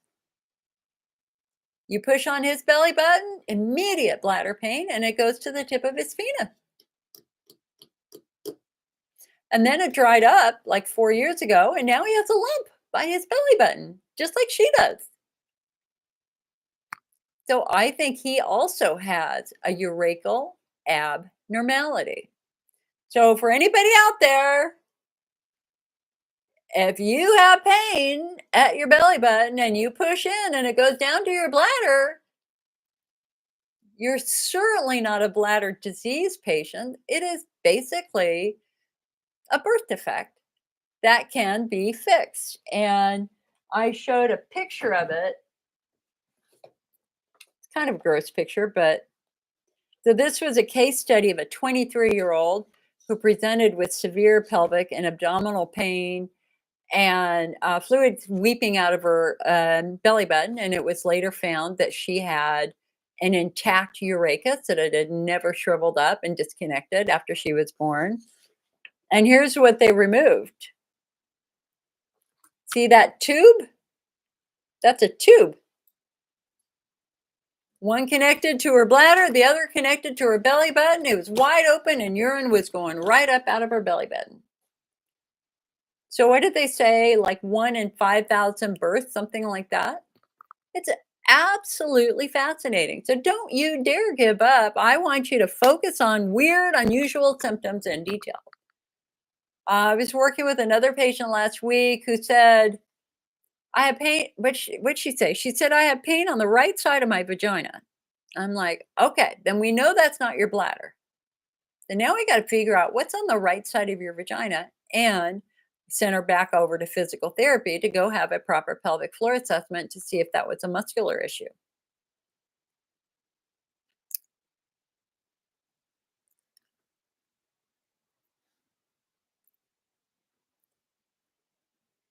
Okay. Sharon said, I fractured my tailbone 2 times before I got IC. Okay, Sharon. Sharon, have you had a pelvic floor assessment? It's a very common originating trigger for IC symptoms. So you broke your tailbone right here. So the normal natural position of your tailbone is it curves under and between your legs, right? Like this. But if you've broken it, it may be that your tailbone, instead of curving under, now curves the other way. I broke the entire tip of my tailbone off in 7th grade, exactly when my symptoms started. Or if your tailbone healed crooked, left or right. Look at everything that attaches to the tailbone. You see that? There's a lot of muscles that attach to the tailbone. So if your tailbone is healed out of position, you are tweaking your pelvic floor and your muscles are getting tight. So that broken, remember, we always ask, is there any event that you associate with the onset of your symptoms? Breaking your tailbone, classic trigger for all of this. Okay, Jane said, I had a hysteroscopy. I think I had it to diagnose and remove endometriosis. I also have a unicornate uterus. You were born with only half of your reproductive organs, and it was exploratory surgery due to infertility. You got very bad burning when I pee on day 3 of recovering, and it never went away. Huh.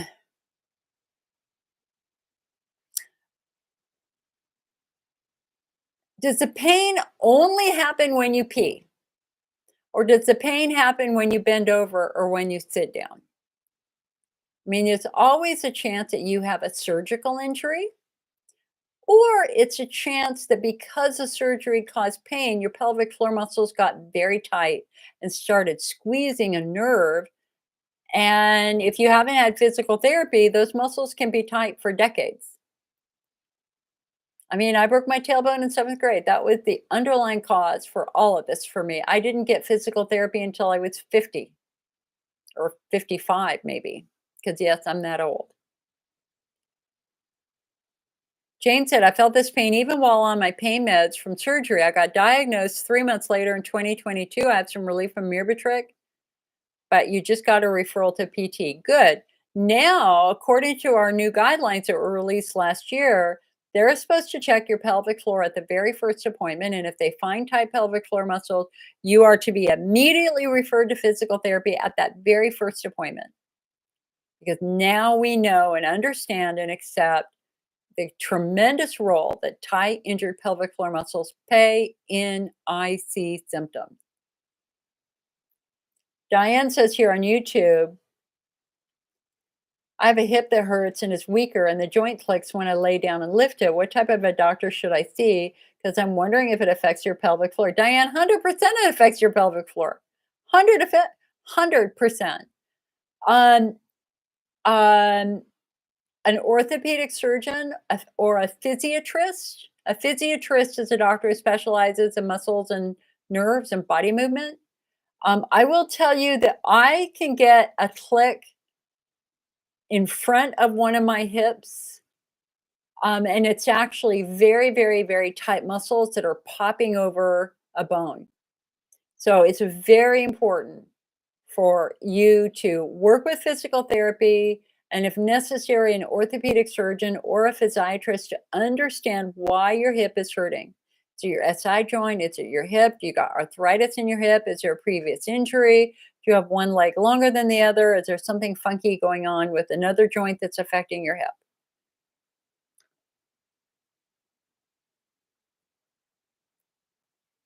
Marcia says, how about if pressure, pain, and pulsations are before and after you pee? But I feel good as I urinate. Okay, hold on a sec. I have to try to visualize this. So when you pee, no. You feel good when you pee. You have pressure, pain, and pulsations before and after you pee, but while you're peeing, you feel better.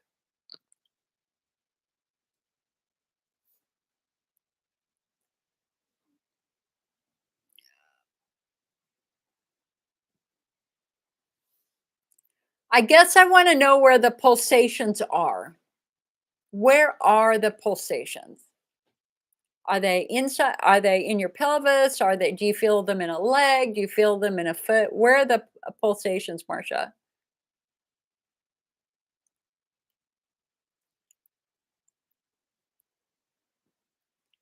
Sharon says my something is very sensitive and you can't touch it, but no pain.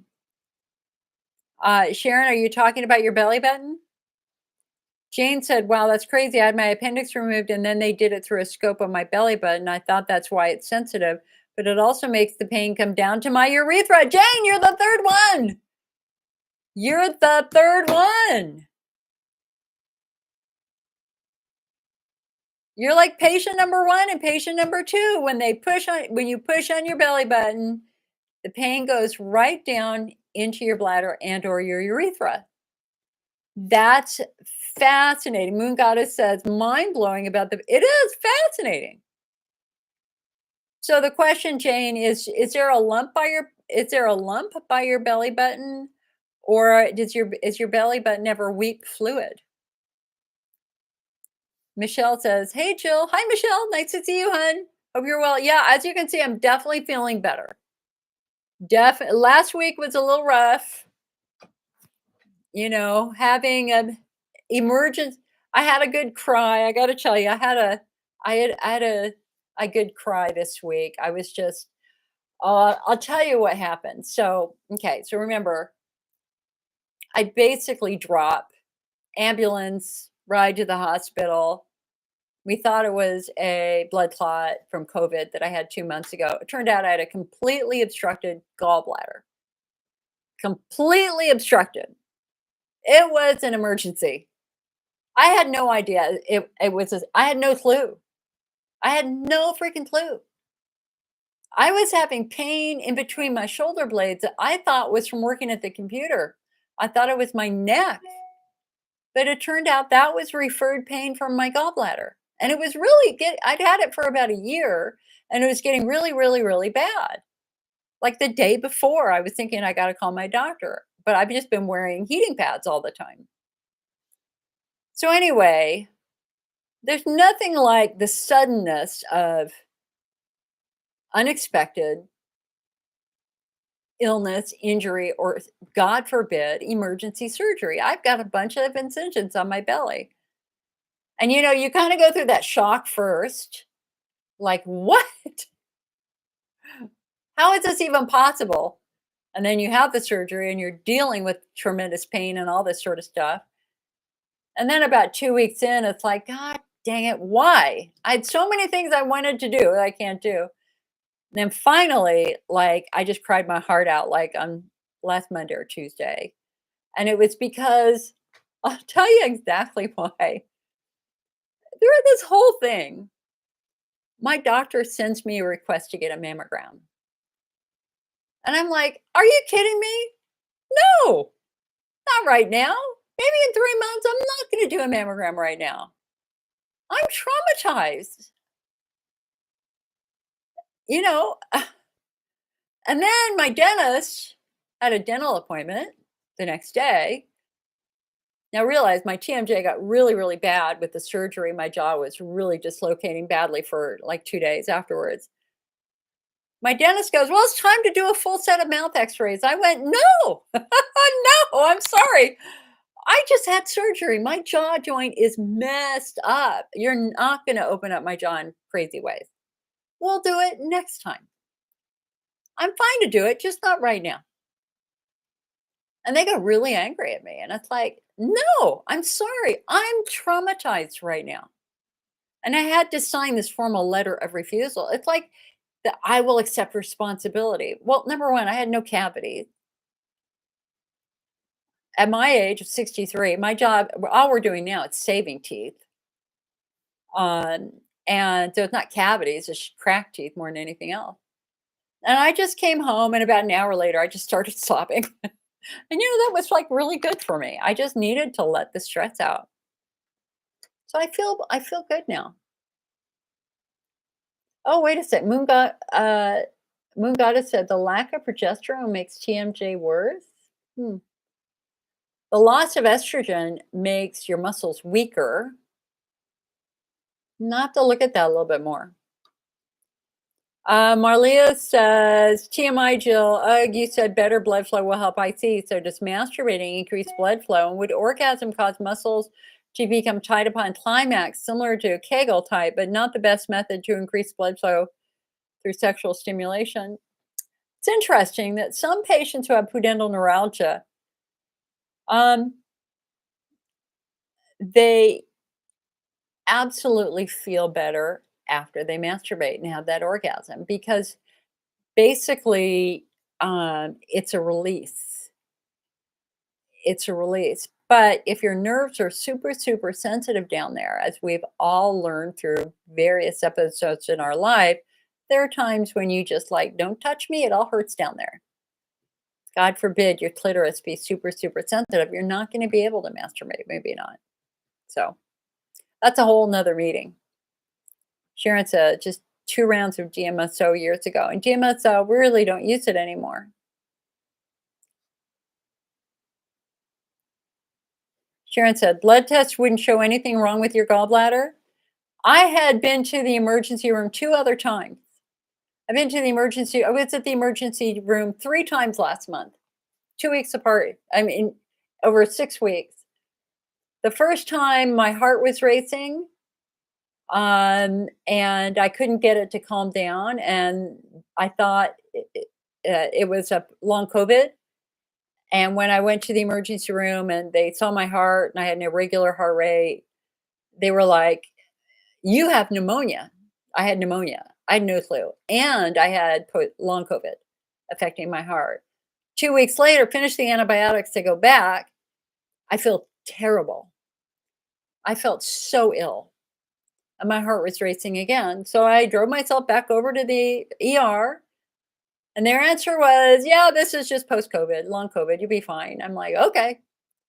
2 weeks later, I'm at a meeting and I just get this radiating pain that like came up out of my chest, went all along my rib cage, underneath my breast, all the way around, all the way to my back. And it was like an explosion of pain.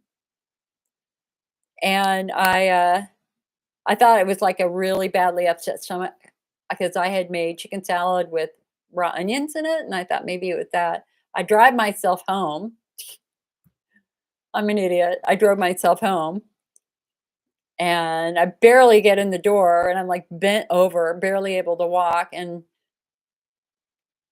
I finally called it 911 and said I need help. And it's it's always nice to have very nice firefighters and paramedics come into your home, but I sent them a thank you letter later. They were the same team that helped me when my mom and dad were dying last year, and so I said, "I've been meaning to send this to you anyway, and then thank you for helping me." So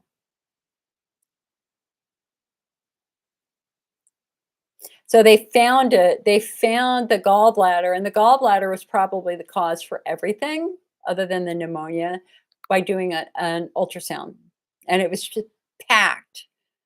My gallbladder was distended, giant gallstones. I mean, they measured it. They wanted me to pictures. They kept saying, "Look at the pictures, look at the pictures." I'm like, "I don't want to see the pictures. Just take it out," which we did.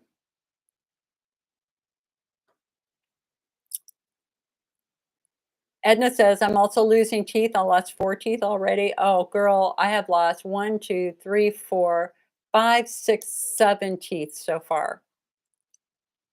I'm wearing a flipper right now because I lost 2 up here last year, and we're waiting for my crowns. They mismanufactured my crowns, but I'm going to lose one here, and I might lose my eye tooth up here. We'll see. For my generation, for those of you who are younger, who have much better dental care, in my generation, what they did is they hollowed out our molars and filled them with silver. And my childhood dentist did that to me and my siblings. Every molar was filled, even the tiniest cavity, they hollowed out the entire tooth and put silver in it. mercury amalgam. And what happens is it gets hot. When it gets hot, it expands. When it gets cold, it contracts. So it does this all the time, and it cracks all the teeth, all of them. And so you can't save them. It's just if you have money. So I lost all my last 4 molars, had no money, so no implants, nothing. Now I have a little bit of money, so now I'm getting implants. I have an implant here, and I got 2 implants up there. And after caring for my elderly parents, and looking at what's happening with their teeth when they were very, very old, I'm very, very motivated and invested to try to get implants when I can. So I've got some anchors in there.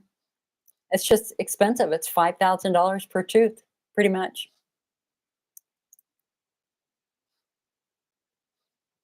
$5,000 right out of your retirement. Marcia said, answering your question, my pressure starts in the vaginal area and pulsates up to the whole abdominal area continually. So that's interesting, Marcia, because that actually sounds more like you got something in your vaginal area that is compromising a nerve that's causing pulsation of that nerve. Could it be a fibroid tumor pushing on a nerve? Could it be pelvic congestion syndrome, where blood pools in certain veins, and then as the blood pools and it gets more distended, it starts pushing on a nerve? Could it be endometriosis? That's fascinating, and that's a good gynecological workup to try to figure out if there's any abnormalities going on in your uterine wall or your vagina. Edna says, my pain management doctor offered a trial spinal cord stimulator. I agreed and had it done last Friday. Unfortunately, it didn't work, and it's just like the nerve block from 3 weeks ago. I'm still in horrible pain. You're using buprenorphine. It's not, if the buprenorphine is not working for the pain, you're losing weight rapidly. You're down to 75 pounds, and you can't figure out if there's any hope. My pain management doctor said the next steps will to follow the spinal stimulator. Edna, I'd love to talk to you. I would love, love, love to talk to you to see if we can maybe take a second look at what your phenotype could be to try to understand what could be driving all of this. I particularly want to know what the health of your pelvic floor muscles are. Because you are I hate to hear a patient in horrible pain because I lived with horrible pain for years. Years. I understand being up in the middle of the night all night long begging God to help because I did. So if I can help you, I would love to. I would love it. Sometimes what we do when we at the end of these meetings is we go into Zoom with a smaller group who wants to talk where you can get a coaching session from me and we can just kind of work through some stuff. I mean, obviously, I'm not your doctor. I can't give you medical advice, but what I do is open up new doors, try to get you look at it in a different way to see if there's anything we've missed that you can go back to your doctor with and talk about. So you guys let me know if you want to do a Zoom. If you want to do Zoom, we can transition over there. Moon Goddess says, I'm 58. I use estradiol gel, 1 milligram a day, and progesterone, 100, 200. Okay. I too have total mercury fillings, but I believe the hormones are keeping my teeth and bones strong. My bones are very strong. I know my bones are good. They've told me my bones are good. But for me, it's all about just the cracking happening in my teeth. Because I have like 8 or 9 root canals and crowns at this point in time. All of my molars were destroyed by my childhood dentist. So for those teeth, there's no saving them. Once they have a root canal, they have no blood supply. And so they just get more brittle, more brittle, more brittle, and eventually they crack and they go out. And then if you can't afford it, you go to the implant. Sharon says, how do you find your phenotype? We have a lot of articles over on the IC Network website about it. Phenotyping is very new, but I do a lot of phenotyping with patients. I can usually phenotype you in a short conversation, 10-15 minute conversation. You just have to let me ask a lot of questions and I just go through the known phenotypes and let's see if we can open up some new doors of treatment for you potentially.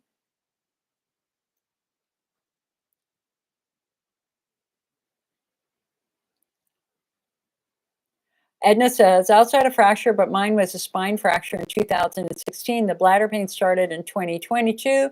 The pain has caused my IC diagnosis from one urologist and a different urologist said it was pelvic floor. I'm so confused, Jill. Thank you. God bless you.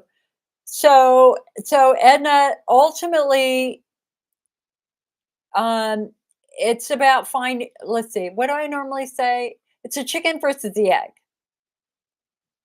So, for us, it's which comes first, the chicken or the egg, or which comes first, the pelvic floor or the bladder. If you have a direct bladder wall injury from chemotherapy, for example, or from drinking way too much diet soda, your bladder's screaming in pain because you're pouring acid in it, your pelvic floor muscles will get tight to protect you from that pain. And so, therapeutically, the approach for this patient is to figure out what the chemical injury is, get rid of that. If we can get rid of the chemical injury, then the muscles will relax. But that's the small group. For many others, it begins with a pelvic floor injury, but you have no idea you have a pelvic floor injury. Your first symptom is frequency, urgency, pressure, pain. You're going, it's got to be a UTI, but your urine cultures come back negative. And you go back to the urologist and they go, well, let's give you some long-term antibiotic. Maybe it was a UTI that our cultures missed. So you take long-term antibiotics. It doesn't work. You go back to the doctor. The doctor goes, oh, maybe you've got overactive bladder. So they give you medications like ditropan or detrol. So you take them, but they don't work. And 3 months later, 6 months later, a year later, you're back at the doctor's office. You're still flaring. You're still having trouble. You still think it's a UTI, even though cultures are negative. And the doctor goes, oh, I hate to break it to you. I think you have interstitial cystitis. Here's this incurable bladder disease. Here's a diet. Here's some Elmeron. Here's an antihistamine and an antidepressant. I'll see you in 6 months. And you go home. You're so happy to have a diagnosis. It's not in your head. It's real. And you do everything. You follow the diet to the extreme. You take the meds. And you do it for 6 months, a year, 5 years, 10 years, 15 years, 20 years. But you're still flaring. Why? Surely, if it were a bladder disease, your bladder would have healed by now. Because healing is always happening. But ultimately, for those patients whose symptoms begin because of muscles, bladder treatments never get the job done. Because what we have to do is address the tight muscles to restore blood supply. There's a tragic toll to tight pelvic floor muscles. They restrict blood flow. Can your bladder be healthy if it's only getting half of the amount of blood it needs? Can your vulva be healthy if it's only getting half of the amount it needs? Can anything be healthy down there if it's got greatly diminished blood supply? And the answer is no. That's called ischemia, ischemia. Pelvic ischemia. Blood supply is compromised because of a past injury that has caused your muscles to be very, very tight. So for these patients, pelvic floor physical therapy is absolutely the priority, which is why our national guidelines now say at your very first appointment, they're supposed to check your muscles. If they're tight, you're supposed to be referred immediately to physical therapy. We don't want to waste 6 months or a year or 2 years or 5 years or 10 years doing bladder therapy. They're not going to fix tight muscles. And our American Urology Association, the National Institutes of Health, the European Society for the Study of IC, the International Continence Society, everybody now says If tight muscles are present, they must be treated because we have got to stop pelvic ischemia. So, getting back to kind of Edna here, um, there are a couple of things we want to rule out. Number one, your age. How old are you? Because if you're in your 40s or beyond, we're going to look at estrogen atrophy as potentially a trigger for some of this. But you had a spine fracture in 2016. If it was a low spine fracture, L4, L5, if it's down in your pelvis, that could be the triggering event for tight pelvic floor muscle.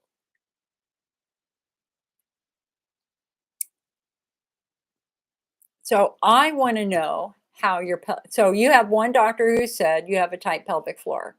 So get your tush over to pelvic floor physical therapy. You could be a new woman in 3 months. All of my symptoms are gone now with physical therapy.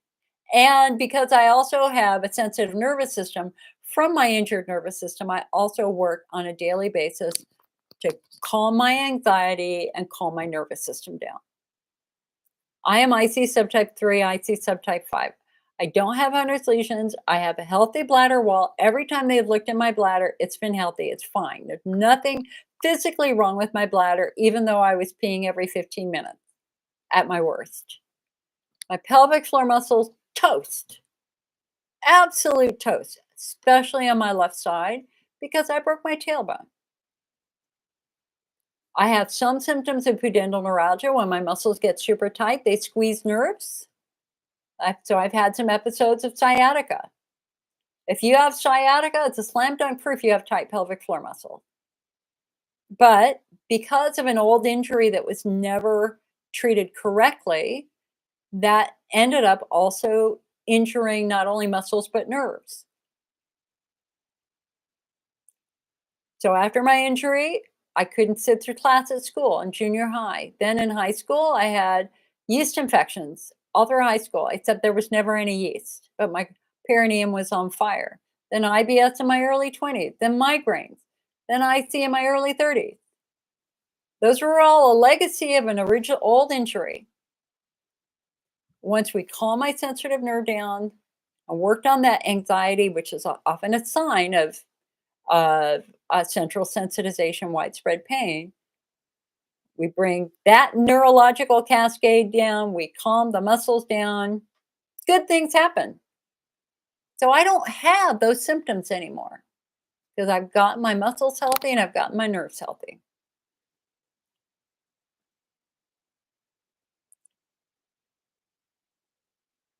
Okay, so getting back to Edna, she goes, sounds just like me, Jill. 65 years old. Your injury was at L4. Yes, it was treated incorrectly. Okay. So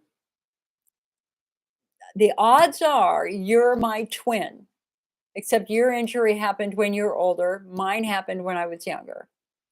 So you're going to have to work on the quality and health of your skin with topical estrogen, get your skin as healthy as you can.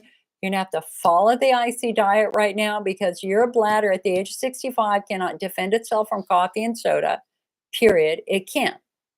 You've got to get your skin healthy with that topical estrogen. And we've got to try to get your muscles as healthy as possible. And that means pelvic floor physical therapy. That means internal pelvic floor physical therapy, which means the best way to do this, not to be blunt here, but is with a finger in your vagina working on these muscles. It works beautifully. It's fascinating because the only way they can reach these muscles is with a finger. Or if you do it on your own, as I do mine on my own, with a wand. Because you can't reach these muscles from the outside. So your injury was right in this area, right up here. And that, I'm so sorry that that happened to you, honey. I'm so sorry. But carry hope in your heart. Listen, the human body is wired to heal. Healing is happening all the time. Healing never stops until you drop. Your bladder right now is trying to fix whatever is going on. Your job is to create an environment to support healing physically, mentally, and emotionally. We got to get the muscles healthy. We got to get the nerves calmed down. We got to get the skin as healthy as we can. And we've got to, I mean, it just is what it is. But there's no sign of severe bladder disease. And oftentimes that's what people need to hear from me the most when I work with them. I I can count on one hand the number of patients in the last 10 years that peed blood, visible bright red blood. Like if you're peeing bright red blood, I'm worried for you. That's an emergency. You got to get to the hospital. The great majority of IC patients you might have a little bit of microscopic hematuria. Really not worried about that. But sometimes it helps to actually just talk to somebody to kind of go over the symptoms and say, look, let's follow the data here. You have a healthy bladder. They did a cystoscopy, it's healthy. So if your bladder wall's healthy, maybe it's not your bladder. Maybe we need to look beyond the bladder. And let's see if we can find something else triggering your pain. Like, for example, a fibroid tumor pushing on your bladder, or pelvic congestion syndrome, or a bad hip, or a bad tailbone. All sorts of things. All sorts of things can cause the symptoms you would normally associate with a UTI. And I think it's also worth noting here. Oh, thank you so much for whoever sent stars. Really appreciate that. Guys, if you find these meetings helpful, please come on over to the IC Network, icnetwork.org, and sign up for our free newsletter. I write it, I send it out. I don't send spam out. What I send out is usually once every 2 months, a really big long newsletter about lots of things associated with IC. And then I'll send out clinical trial announcements, and maybe once a year something about, something in our store that might be on sale. But I don't send out spam. I don't send out buy stuff from us. I don't do that. I don't do that. I promise you I don't. I'm a support group leader, and I want to give you something that you can use in the next 5 minutes that might be helpful and beneficial. So come on over to the IC Network, sign up for a free newsletter, or you can become a member. And if you become a member, you can get our magazine, the IC Optimist. We've been written this magazine now for 22 years now. And this is where we do our best work. A lot of what we have in our magazine does not go onto our website for 6 months or a year. Because this is how I pay the bills, because we have bills. I've got to pay the bills. So we have to have a source of income. We also have a shop, the IC Network shop, where you can buy all the supplements and heating pads and chair cushions and all that sort of stuff like that. And I curate everything. The IC Network has been rated the best on the web in 2 medical peer-reviewed studies, one by Harvard Children's Hospital, the second by the University of London. We're literally the most accurate and reliable website out there. It was my doctoral dissertation on how to bring support to patients who were homebound. Ironically, I couldn't finish it because I couldn't drive to school because I was in so much pain. But it's really fun that my student project from 30 years ago is still rated the best on the web by various medical groups. And I also do IC research because I'm a pharmacologist. That's my training. It's in pharmacology and psychology. And write a lot of books and stuff like that. And hey, started uploading our new free masterclass on IC on YouTube. Got our first 10 or 11 episodes right now over on the IC Network YouTube channel. And I'm putting them on our website. I have to install a new app on our website. Edna says, where do I go to order? icnetwork.org, and then just click on shop or the store.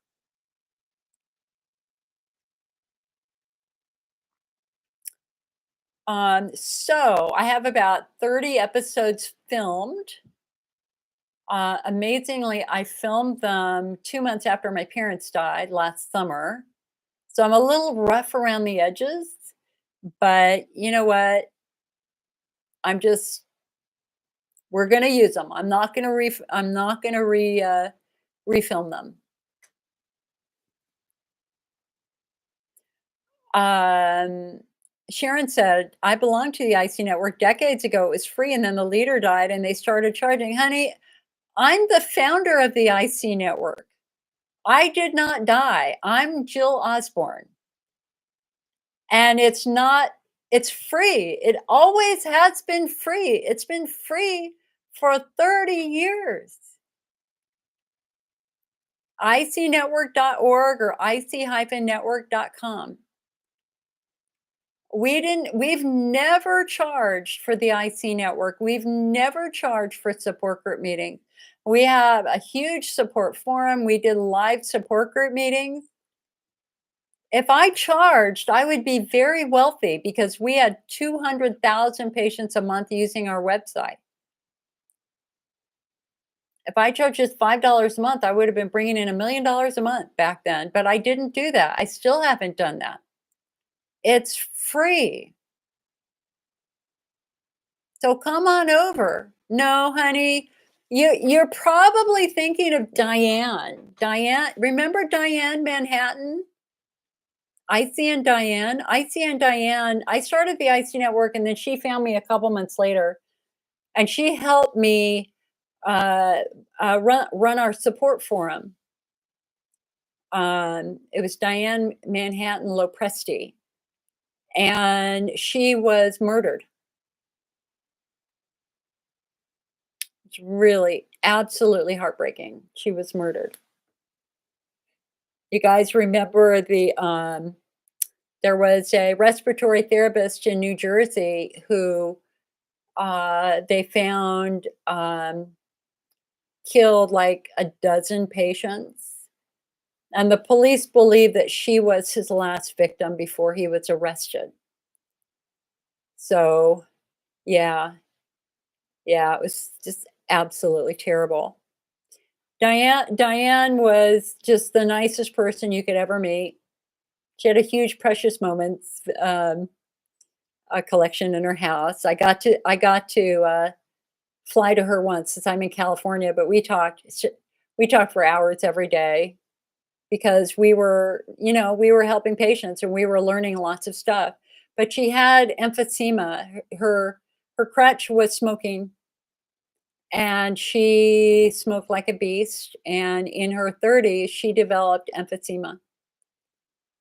And she called me from the hospital that last time, and she apologized because she was trying to summarize a new book that had been released on IC for the IC Network website. And she called me from the hospital and she was gasping for breath and said, "I'm so sorry, I can't do it. I'm at the hospital." And it's like, honey, you don't have to do anything. Please focus on your health. And she was assigned to the murder. And what he did is he put bacteria in their IVs. I mean, it was just terrible. So they sent her home. She became septic and she died. And her twin sister called me about a year later and said that the police had called her. They were interviewing this guy, and he had already admitted to killing, and they had already gone through the patient records, and I mean, literally, he was arrested like the day after they discharged her. Um, and so they brought her up in the interview with him and said, basically something like, "Do you remember Diane?" And he said, "Oh, yes, I remember Diane very well."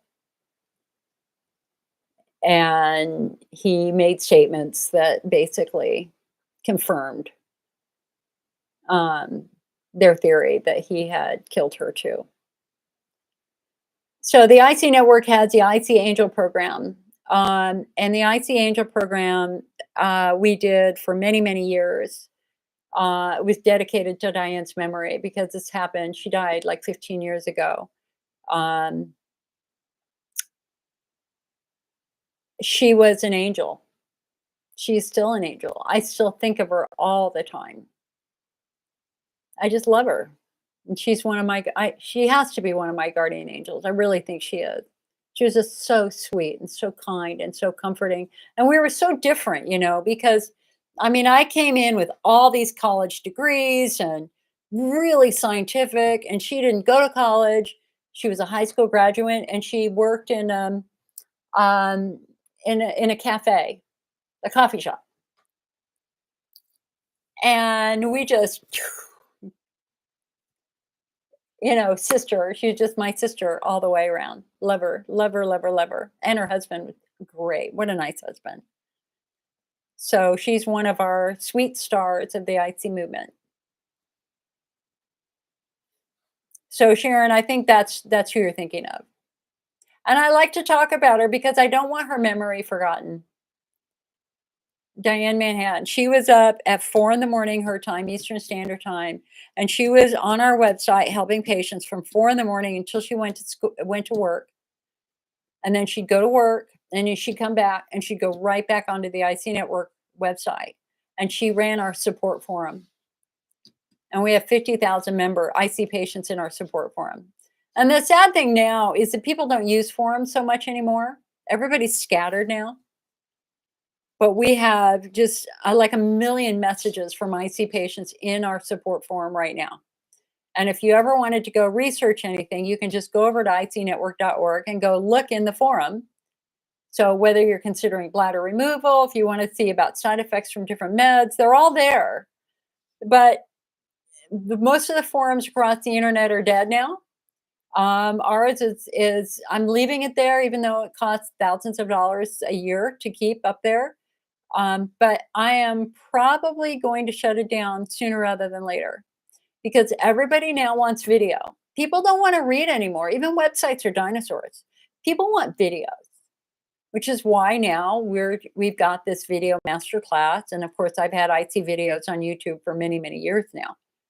So get it while you can. And just understand that everything changes with time, and just like ICs change, so how people get support changes. But the one thing I want you to think of me is that I want to be consistently here for you. This is my job. This is what I do. This is a full-time job for me and my staff. I have a team of 3 other people that work on the IC network, and we do lots of different things. Again, from research to writing blogs to filming videos to in our shop, et cetera, et cetera. All right, so you guys, have I tired you out? Any other questions? Lauren says, are you able to back it up? I prefer to read. Thank you for all you do. It's always backed up. I would love to be able, I think that there are at least 10 books that we could write based upon what's in our forum. The question is how to do it. I'm going to have to talk to the company. I fully expect the companies to go out of business soon. So I'm not quite sure how we would back it up so that we could go through it and share more stories. But I expect most of the message board companies to go out of business. Hi, Renee. I try, Renee. Thank you. I feel much better. I think I'm not showing the pain on my face like I have been for the last couple of weeks. So does anybody want to go into Zoom?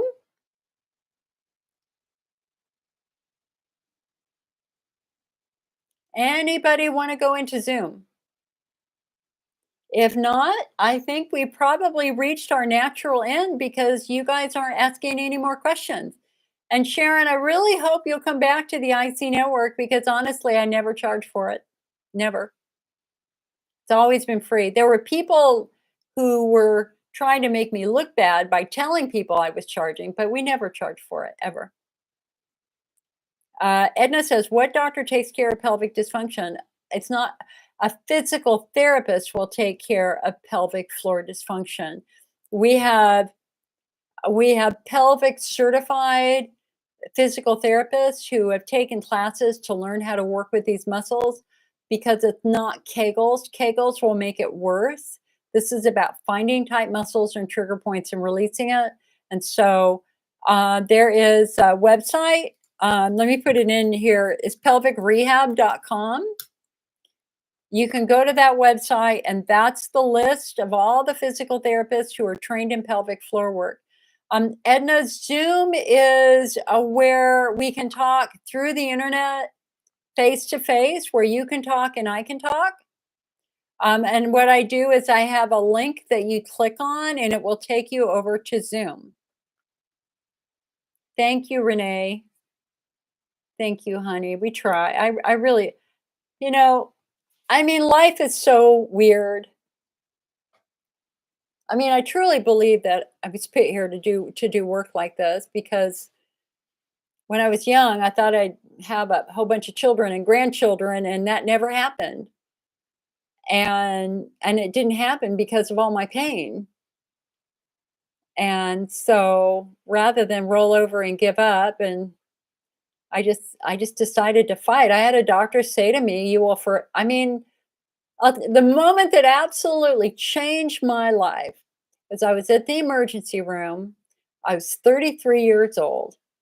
I'd had bladder pain for 2 years or 18 months, something like that. And I had a doctor say to me, "You will forever be a burden on your family.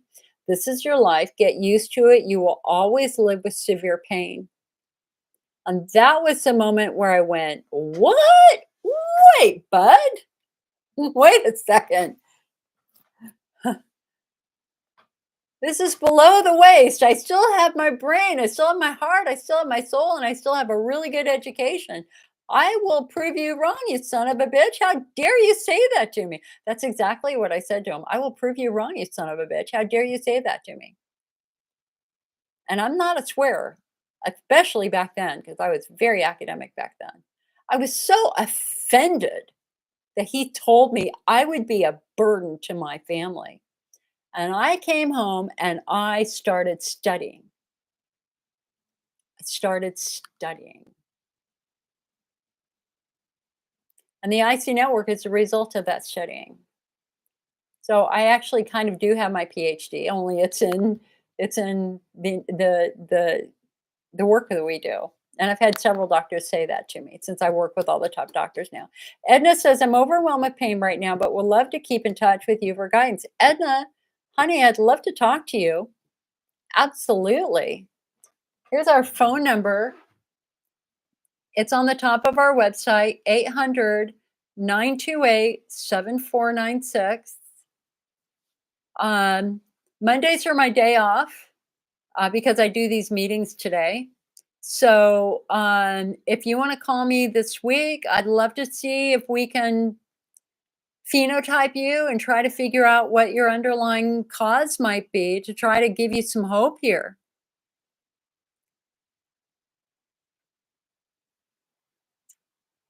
Renee says, "We're your kids. If you can stand us." Girl, absolutely. Absolutely. All right. Well, I'm not seeing anybody who wants to go into Zoom. So last call for Zoom, last call for Zoom. If you want me to start up a Zoom, that's fine. If not, I will go. I've got to go talk to my neighbor about getting a new fence in, and I'm painting. I'm doing a lot of painting right now. Oh, hey, I've got something to show you. You want to see something fun? I'm going to show you something fun. Okay?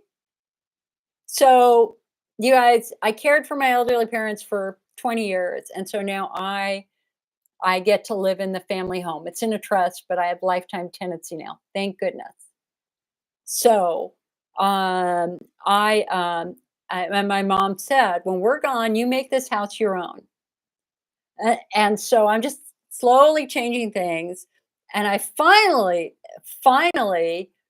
So I like to look at artists online. I mean, you can see right now, I've got some beautiful prints back here that I'm going to frame. Um, I look for small artists online, and I try to support them. Oh, Kayleen says should be on Fortnite. Hey, anyway, anybody on Fortnite? If anybody wants to play Fortnite, we have a nice little group of patients who play Fortnite. We do it. Hey, Loretta. Okay, so you guys hold on. I'm going to do a little bit of show and tell and show you my first prints that are going in my house. Okay, and these are from young, starving artists all over the place. So hold on. I love them.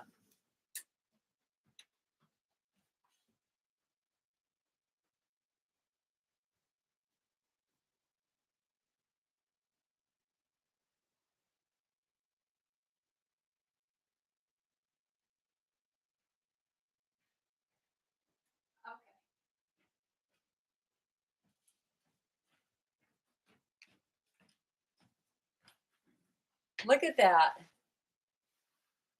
Ah, no, got to do it down here.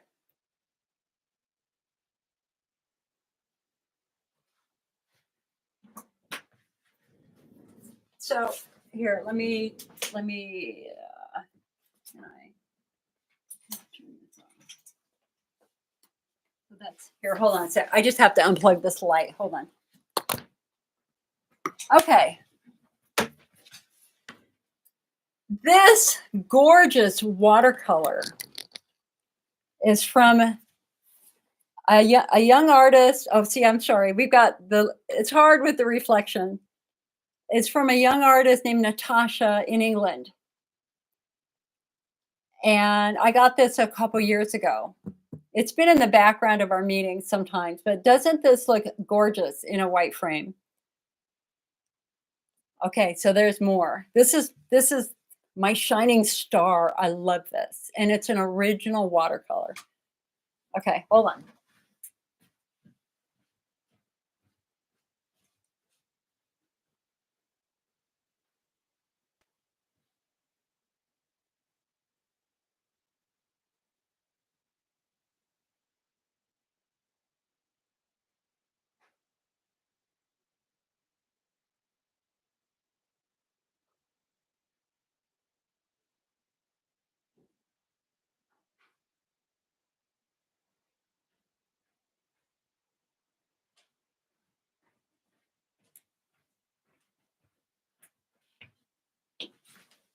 Okay. This is another one of hers. Natasha Lee. Natasha Lee. Isn't that gorgeous? Love it, love it.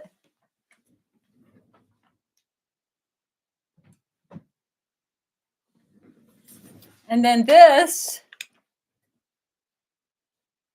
is from a woman I grew up with. Her name is Karen Ingalls, and she paints Northern California scenes. And so I have an original on a wall up here that I got. And then this is one of her prints. Renee says, very talented. Yeah, absolutely. I love the orange. I mean, you can see I have all these pictures in our logo. I mean, all these colors in our logo, which is the yellows, the oranges, the deep magenta. Love it, love it. Okay, but the next one is another artist. So hold on.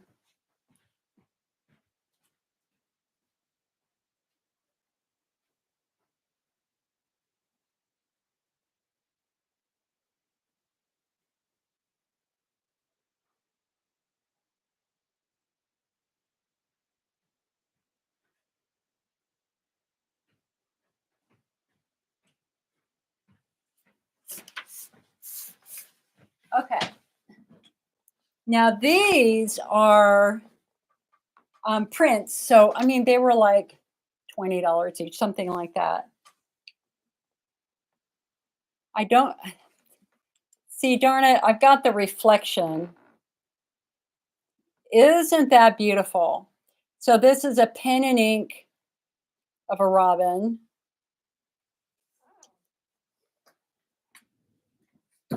And look at this.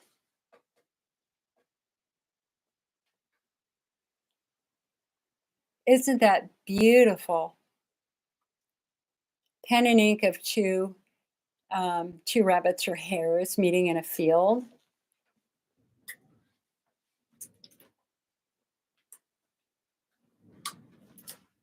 This is another one of hers. These are hedgehogs. These are actually cards that I bought that I'm framing, and I found this frame in my dad's office, but I'm going to put it in a white frame. And then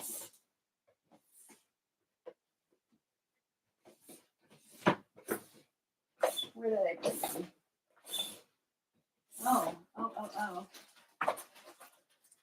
Let me show you. You know, art is such a great way to, I can remember my my first year with IC was just so incredibly bad. And I was so scared. You know, I was just so freaking scared for my life. I didn't understand this pain. You know, because the pain of IC is rated equivalent to cancer pain. I mean, you feel like you're dying when you have this type of organ pain. You know what I mean? It changes everything. And so I wanted to prove to myself that I could do something, I could make something even when I was suffering, because I wanted to be able to look back at that year and go, look at what I did. Even though I felt like, you know what, look at what I did. And so I started making um, stuffed rabbits. There where I painted the eyes, and so I made a bunch of stuffed rabbits, really, really pretty. I won first place at my local community fair. Um, and I still make them every now and then, and I quilt now too. I just want to be busy. I want to be creative. I got to turn off the left brain and use my right brain. But I want to show you an amazing artist, and I don't know where she is now. Her name is Atara Shamel. And Atara is a pudendal nerve patient.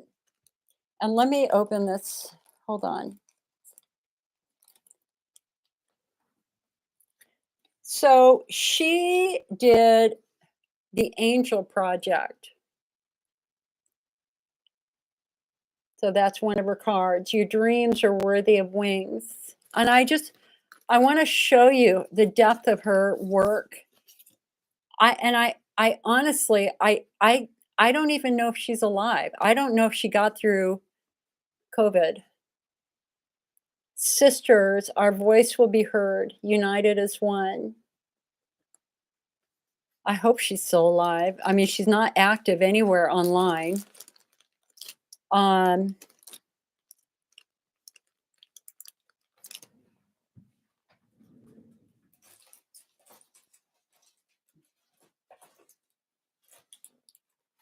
and so you know what? As a freebie for those of you sticking around, who stuck around all this time, I still have a bunch of these cards. I mean, we sold them in the IC Network shop. I would still sell them now.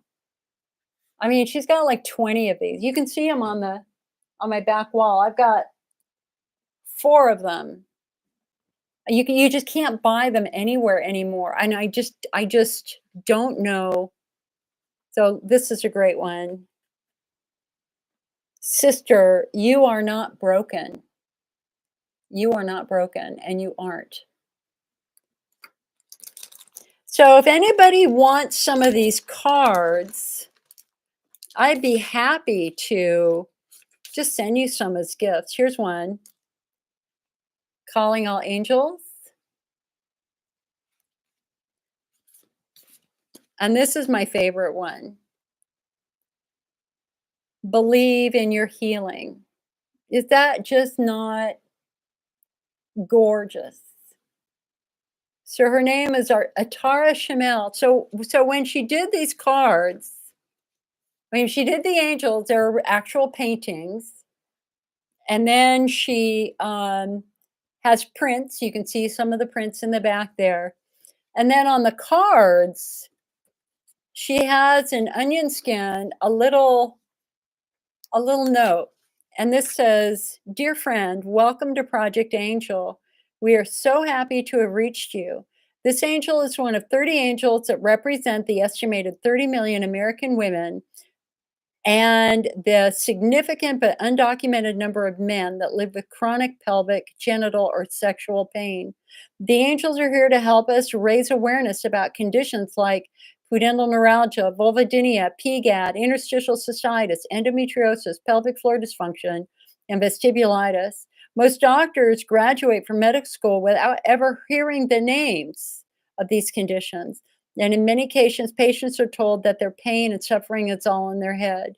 Project Angel is unique in that it consists of women who choose to share their stories openly. Our motto is there's no shame in genital pain. We want to ensure that the next generation will not suffer the way that we have. We send you many blessings of health, healing, and hope. And then to learn more, she gives her website, but her website shut down and she doesn't respond to email. So I don't know.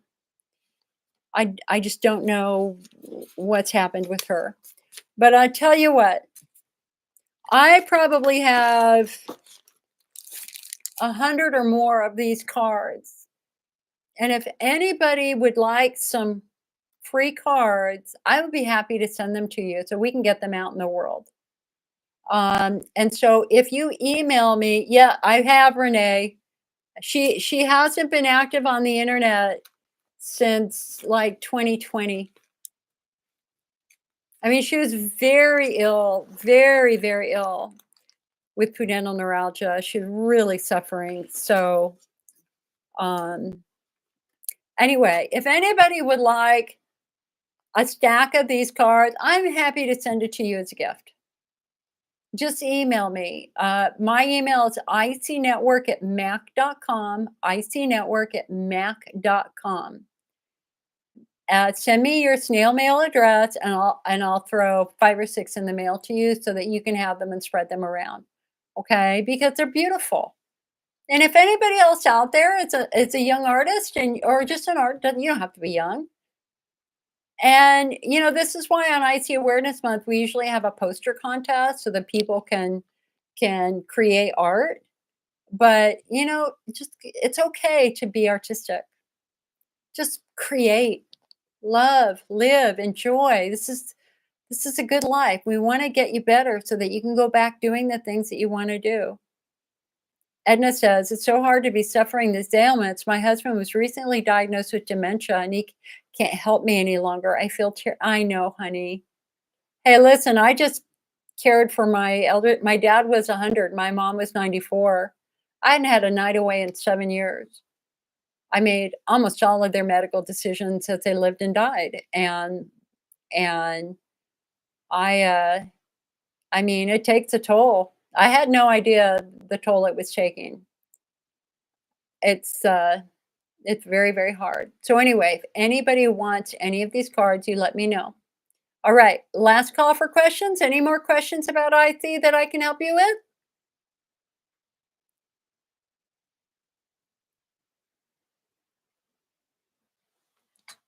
I wish I had more. I wish I had more to do.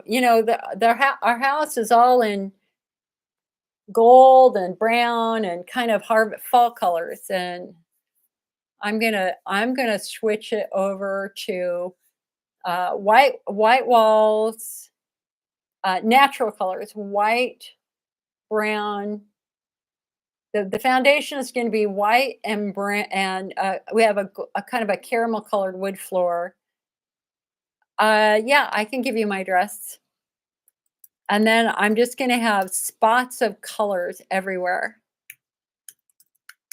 And I play constantly. I move stuff around all the time. I mean, I just make an arrangement here and there, and 2 weeks later, I change it. I just want to play. Kayleen says, I want to publicly thank you for everything. You're very welcome, Kayleen. You're very welcome. All right, I think we're done. Good luck with for those of you who are going to watch the eclipse tomorrow. Woo! Have fun. We're not going to be able to see it here very much. So it's more East Coast, but I hope you have a great thing tomorrow. And then tomorrow night, I anxiously await at midnight the release of my favorite author has her next book. Um, that I'm going to spend a couple of hours late Monday night reading. I can't wait for this next book by J.R. Ward, part of the Black Dagger Brotherhood book series. So, all right, guys, I will see you later. Next week, hopefully. And come on over to our YouTube channel and start watching our free masterclass. I got a lot more episodes to put up. All right, bye YouTube. YouTube is done.